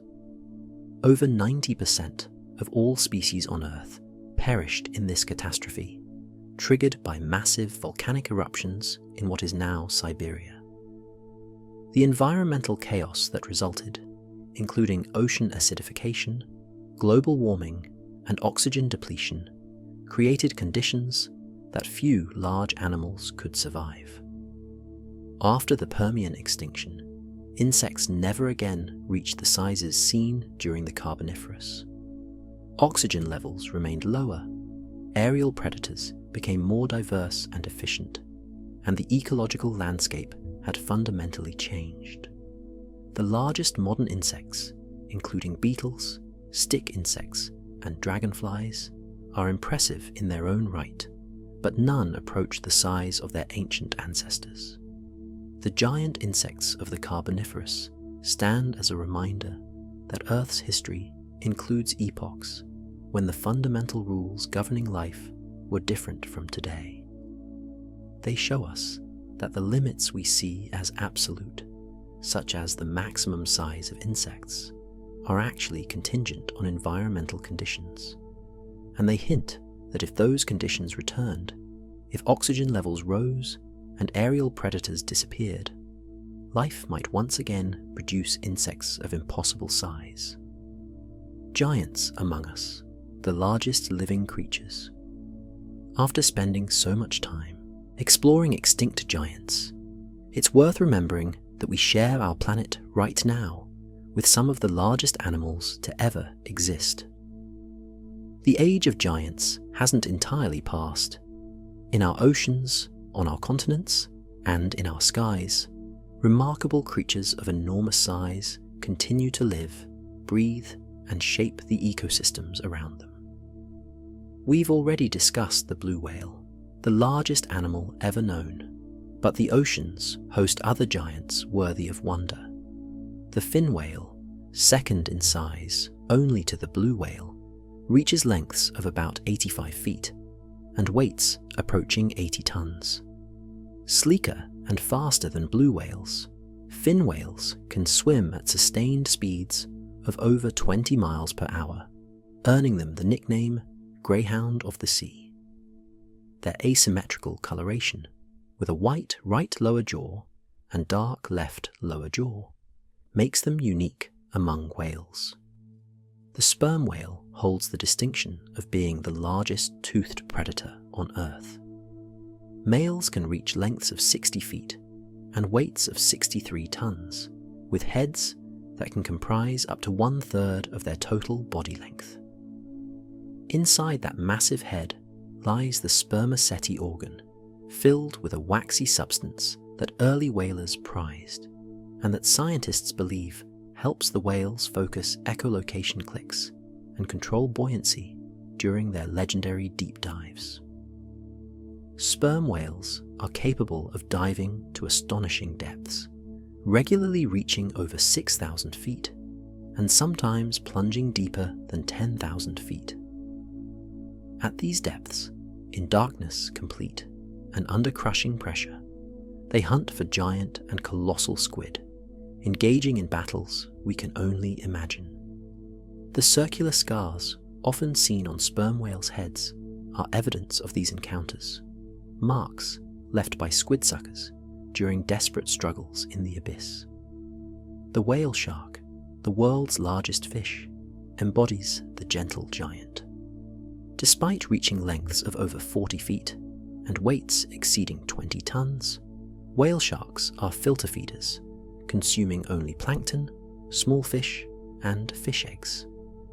Their mouths, which can be nearly 5 feet wide, contain rows of tiny teeth that are essentially useless for feeding. Instead, these sharks swim slowly through the water with their mouths open, filtering food through specialized gill rakers. Whale sharks are found in tropical oceans worldwide, often gathering at sites where food is particularly abundant. On land, the African bush elephant reigns as the largest living terrestrial animal. Males average about 6 tons and stand roughly 13 feet at the shoulder, though some exceptional individuals have exceeded 7 tons and stood over 14 feet tall. The largest elephant ever reliably measured was shot in Angola in 1974, standing approximately 13 feet tall and weighing an estimated 12 tons. These magnificent creatures use their size not for predation, but for browsing, consuming up to 300 pounds of vegetation daily. Elephants are remarkably intelligent and social animals, living in complex, matriarchal societies led by the oldest and most experienced female. Family groups can include multiple generations, with strong bonds between mothers, daughters, sisters, and their offspring. Adult males typically leave the family group around age 14, either living solitarily or forming loose bachelor groups. Elephants communicate through a variety of vocalizations, including infrasonic calls below the range of human hearing that can travel several miles. The giraffe holds the title of tallest living land animal, with males reaching heights of 18 feet. Their long necks, containing only 7 vertebrae, like most mammals, but each greatly elongated, allow them to browse on acacia leaves 20 feet above the ground where no competitors can reach. The giraffe's heart, which must pump blood all the way up that long neck to the brain, is exceptionally large and powerful, weighing about 25 pounds and generating blood pressure more than twice that of humans. In the realm of living birds, the wandering albatross possesses the longest wingspan, reaching up to 11.5 feet in the largest individuals.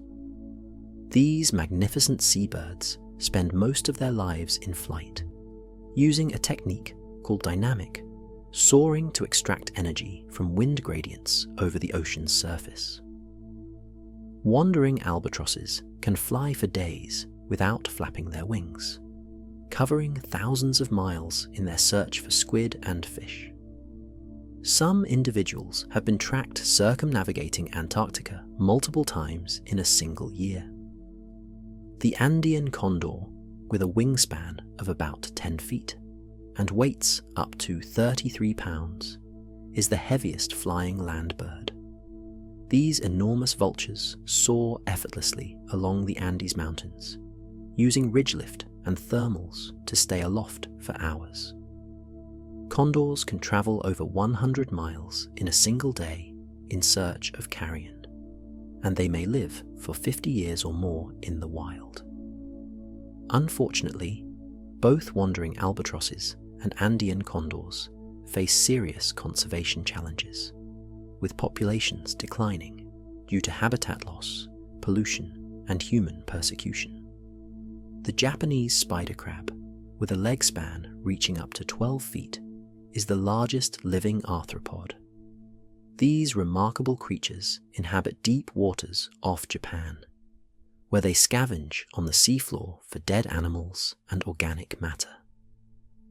Despite their fearsome appearance, Japanese spider crabs are generally docile and move slowly across the bottom on their spindly legs.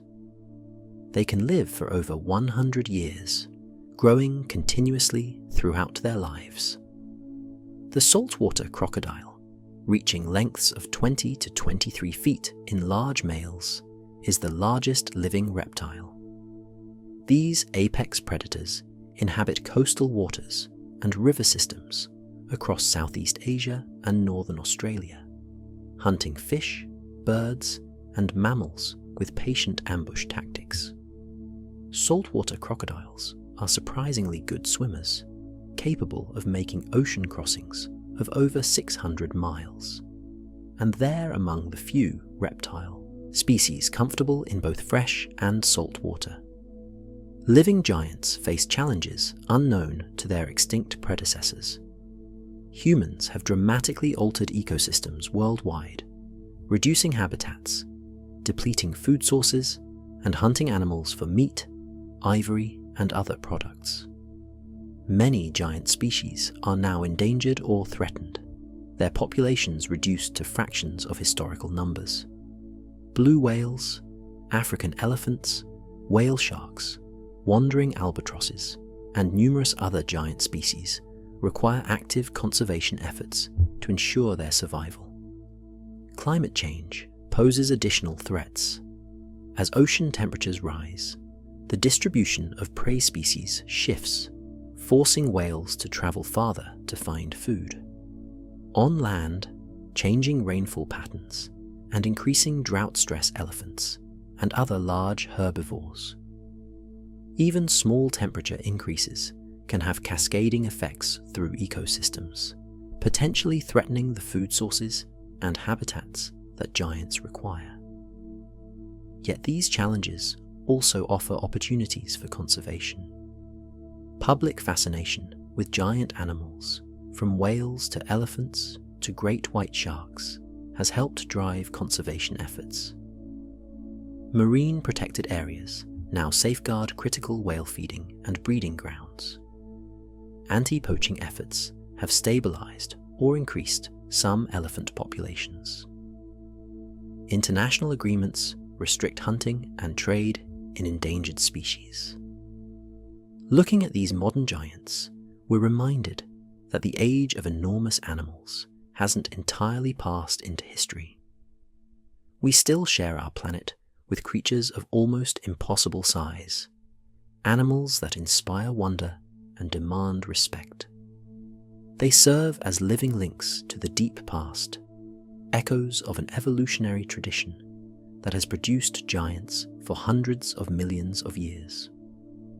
Our responsibility is to ensure that this tradition continues, that future generations can also share their world with these magnificent creatures. Why giants exist and why they disappear. Throughout this journey, we've encountered giants in every environment and from many different groups of animals. But patterns emerge from these stories, common threads that explain why certain times and places produced enormous creatures while others did not. Understanding these patterns helps us appreciate the delicate balance that allows giants to exist. Size, in evolutionary terms, is neither inherently good nor bad. It's simply a characteristic that evolution selects for when conditions favor large animals. Several factors tend to promote the evolution of gigantism in certain circumstances. First, large size provides access to food sources smaller animals can't reach. The long necks of sauropods and Paraceratherium allowed them to browse on high foliage. The deep-diving ability of sperm whales gives them access to squid in the abyss. Size opens ecological niches that would otherwise remain unexploited.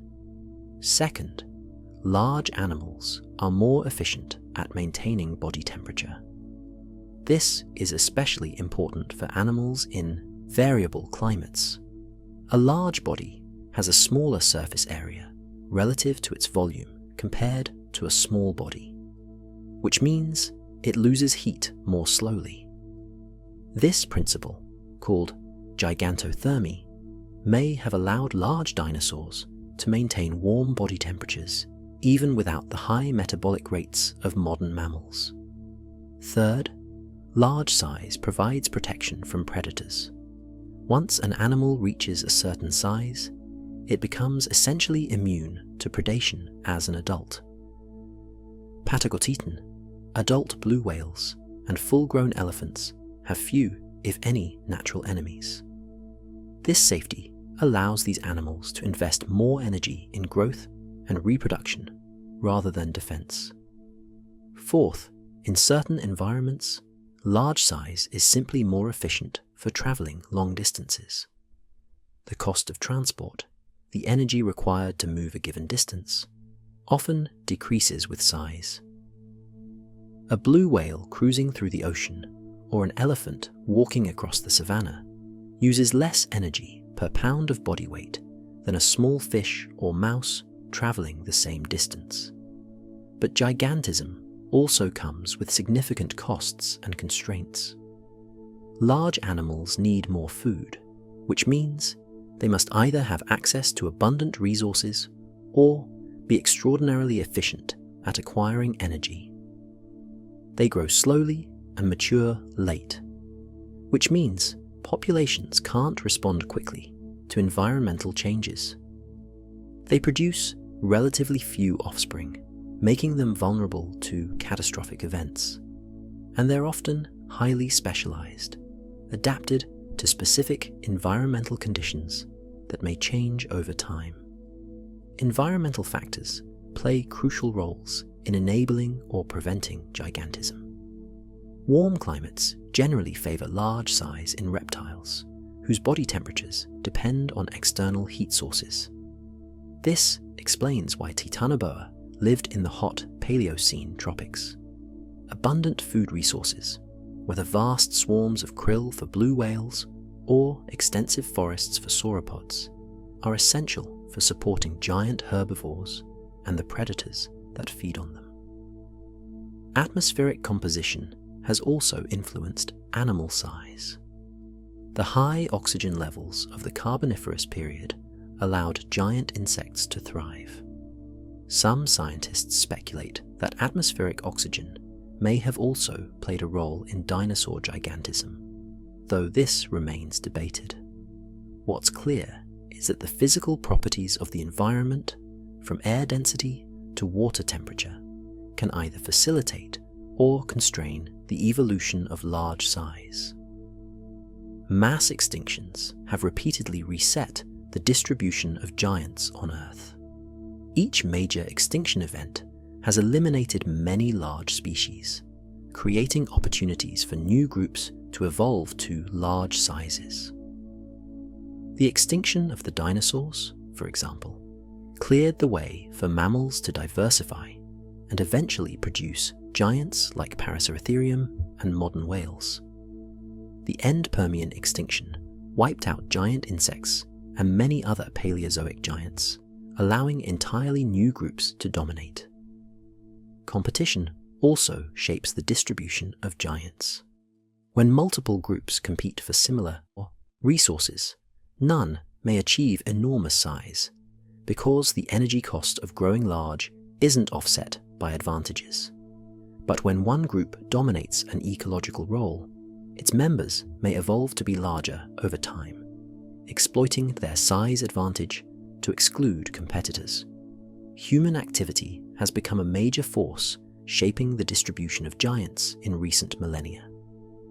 Humans have driven to extinction many of the largest animals on every continent, from mammoths and ground sloths to giant lemurs and moas. This pattern, called the megafaunal extinction, began tens of thousands of years ago and continues today as human populations grow and spread. The reasons for our disproportionate impact on large animals are multiple. Large animals reproduce slowly, making their populations vulnerable to even moderate hunting pressure. They require large home ranges, making them sensitive to habitat fragmentation. They're often easy to track and hunt precisely because of their size. And in many cultures, large animals have been targeted for their meat, hides, ivory, or simply as threats to human safety.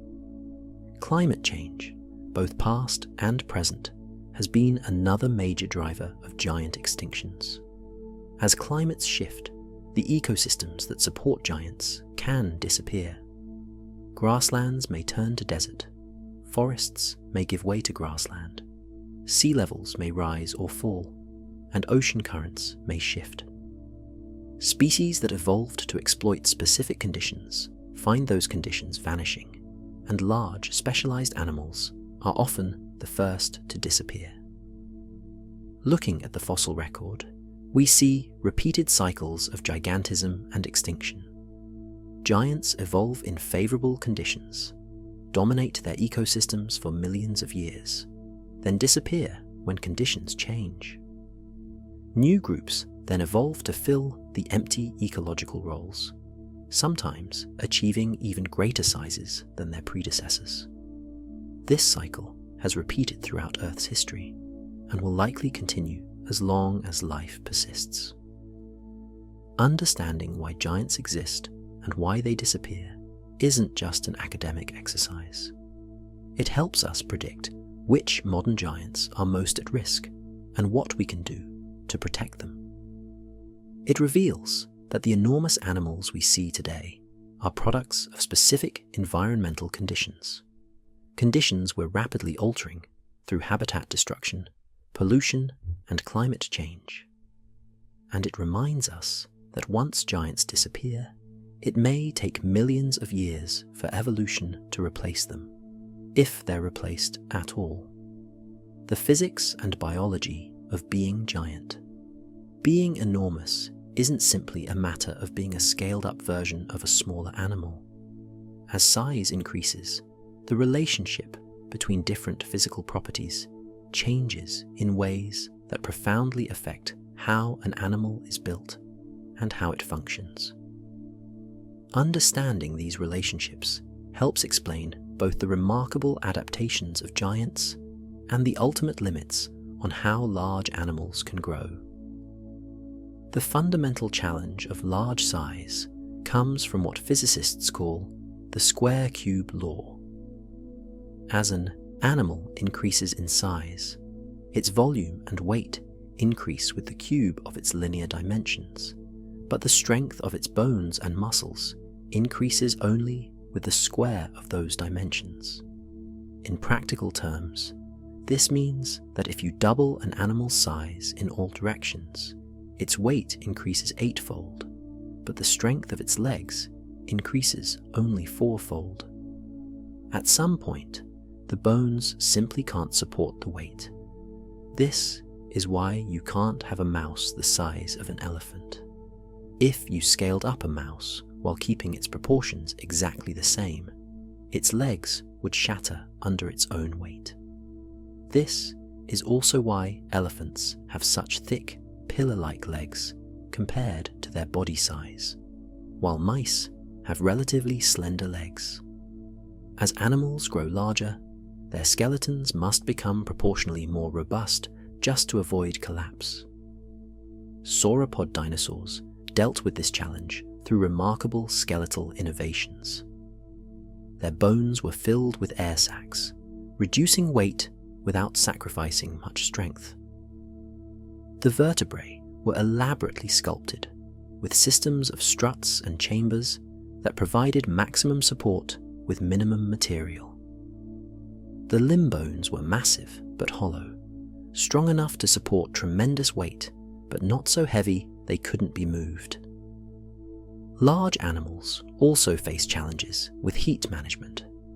All living creatures produce heat as a byproduct of metabolism, and this heat must be dissipated to prevent overheating. Small animals, with their high surface area relative to their volume, can easily lose heat through their skin.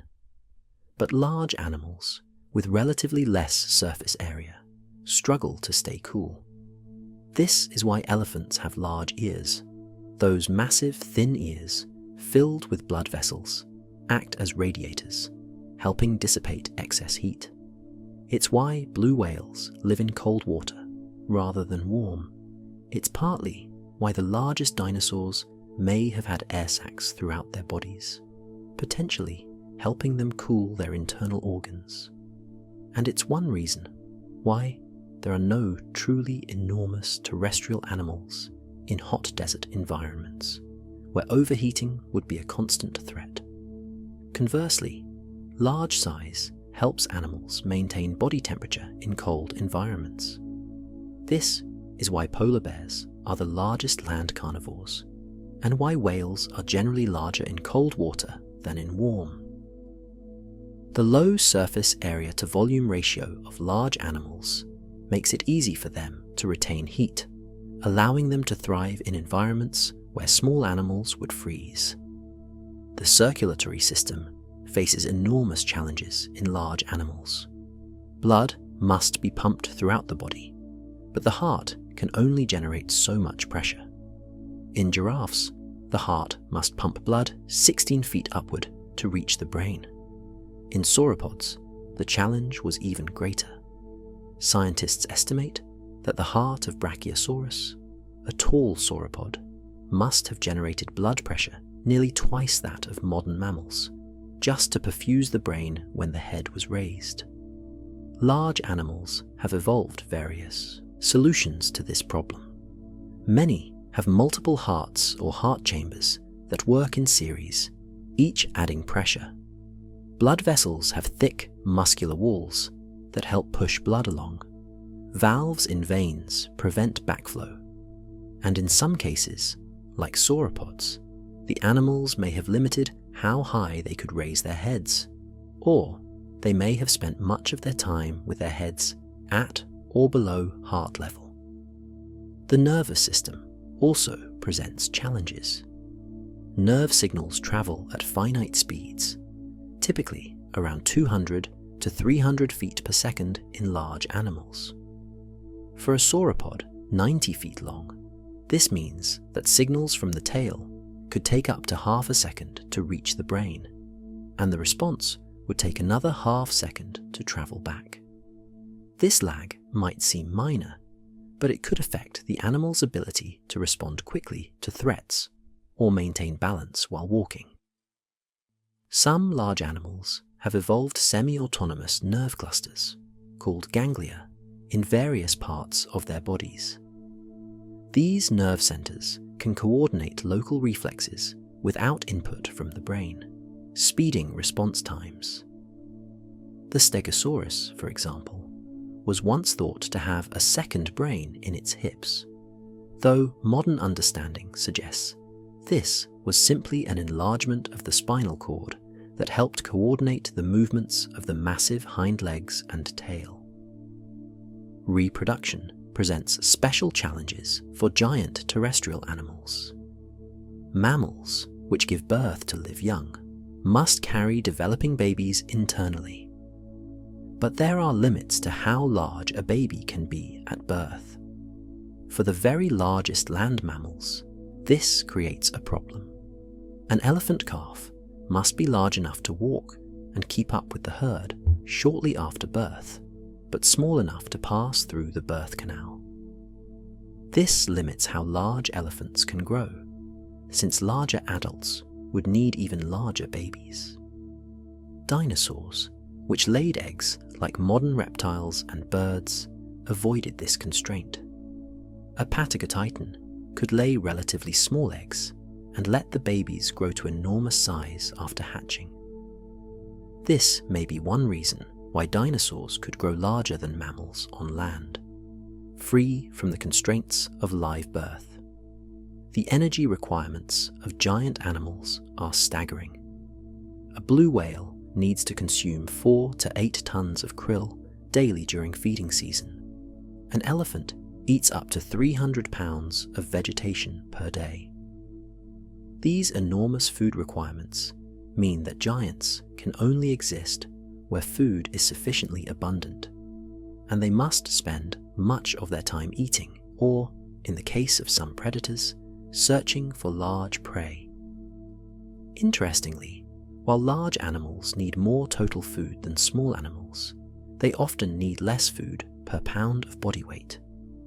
An elephant needs about 2% of its body weight in food daily, while a mouse needs about 15 to 20%. This is because metabolic rate scales with body size in a particular way, with larger animals having proportionally lower metabolic rates. This scaling relationship is one factor that makes gigantism viable in certain circumstances. Despite these challenges, life has repeatedly evolved to enormous sizes across many groups and environments. The solutions to the problems of being large are diverse, from the air-filled bones of birds and dinosaurs to the buoyant support provided by water to marine giants. Evolution doesn't solve these problems once and for all, but continuously refines solutions as species evolve to larger sizes. There are ultimate limits, though. On land, these limits are imposed by the strength of materials like bone and muscle, by the challenges of circulating blood through enormous bodies, and by the need to dissipate heat. In the ocean, the limits are less stringent because water provides buoyancy, but even marine giants face constraints related to food availability and the physics of swimming. In the air, the limits are most severe, imposed by the need to generate lift and the energy costs of flapping flight. Understanding these constraints helps us appreciate just how remarkable Earth's giants are. Each enormous creature represents an intricate set of solutions to profound challenges, a testament to evolution's ability to push organisms to the very limits of what physics and biology allow. They exist at the boundaries of possibility, pushing against fundamental laws while somehow maintaining the delicate balance required for life. Conclusion: the legacy of giants. As our journey through the age of giants draws to a close, we're left with a profound appreciation for the diversity and majesty of enormous life forms throughout Earth's history. From the blue whale, largest animal to ever exist, to the mighty Ichthyotitan, from the soaring Quetzalcoatlus to the terrifying Titanoboa, giants have dominated every environment and every epoch since complex life evolved. These creatures teach us that there is no single path to becoming a giant. Evolution has produced enormous animals through countless strategies, each adapted to specific environments and ecological roles. Some giants, like sauropods, achieved their size through efficient browsing and slow, energy-conserving lifestyles. Others, like blue whales, became giants by exploiting concentrated food sources in the ocean's productive zones. Still others, like Argentavis and Quetzalcoatlus, used thermal currents and ridge lift to support flight on wings of impossible span. We've learned that the potential for gigantism exists in virtually every group of animals, from fish to reptiles to mammals to insects. Given the right conditions, whether high atmospheric oxygen, abundant food, warm climates, or release from predation pressure, animals tend to evolve toward larger sizes. The evolutionary advantages of size, access to food, protection from predators, ability to travel efficiently, are powerful drivers of change. But we've also learned that gigantism is fragile. Giants are often the first to disappear when environments change, their specialization and slow reproduction making them vulnerable to shifting conditions. The fossil record is littered with extinct giants, from the dinosaurs to the mammoths, from Meganeura to Megalodon. Each extinction represents the end of millions of years of evolutionary refinement, a unique solution to the challenges of being enormous, vanishing forever. Today, we live in an age of both wonder and concern regarding giants. The blue whale still patrols our oceans, African elephants still roam the savannas, and wandering albatrosses still soar over southern ocean swells. But many of these species are endangered, their populations reduced by human activities to fractions of historical numbers. We stand at a critical juncture where we must decide whether we want to share our planet with these magnificent creatures, or whether we'll allow them to join the long list of extinct giants. The choice is ours to make, but it requires action. Protecting critical habitats, reducing pollution, addressing climate change, and managing our exploitation of natural resources are all necessary if we want giants to persist. The scale of these challenges can seem overwhelming, but remember that every conservation success story, from humpback whales to mountain gorillas, began with people deciding that these species were worth saving and then taking action to protect them. As you drift toward sleep tonight, perhaps you'll dream of giants. Maybe you'll see a blue whale's massive form gliding through sunlit shallows, or imagine a Ichthyotitan browsing among Cretaceous ferns. Perhaps you'll picture Quetzalcoatlus soaring on wings as wide as a small plane, or Meganeura darting through carboniferous forests. These images, these impossible creatures that were once real, remind us that our planet is capable of producing wonders beyond imagination. The giants that once ruled Earth have left us a legacy, a gift of knowledge and wonder. They show us that life can push beyond what seems possible, that evolution can craft solutions to almost any challenge, and that this planet we call home has hosted miracles for hundreds of millions of years. The question now is whether we'll preserve this tradition of giants, whether future generations will have the chance to see blue whales breach, watch elephants at waterholes, or witness any of the other magnificent large creatures that still share our world. Sleep well, knowing that somewhere on Earth right now, a blue whale is singing in the depths, an elephant is leading her family to water, and life continues its ancient tradition of producing giants. And tomorrow, if we choose to protect them, these same wonders will still be there, still inspiring awe, still reminding us of all that is possible when life has room to grow. Thank you for joining me on this exploration of Earth's giants. If you've enjoyed this journey through the natural world, I'd be grateful if you would consider subscribing to Bedtime Biology and sharing this with anyone who might appreciate a quiet, curious way to end their day. Your support helps these stories reach more people, one peaceful sleeper at a time. Until next time, rest well, and may your dreams be filled with giants.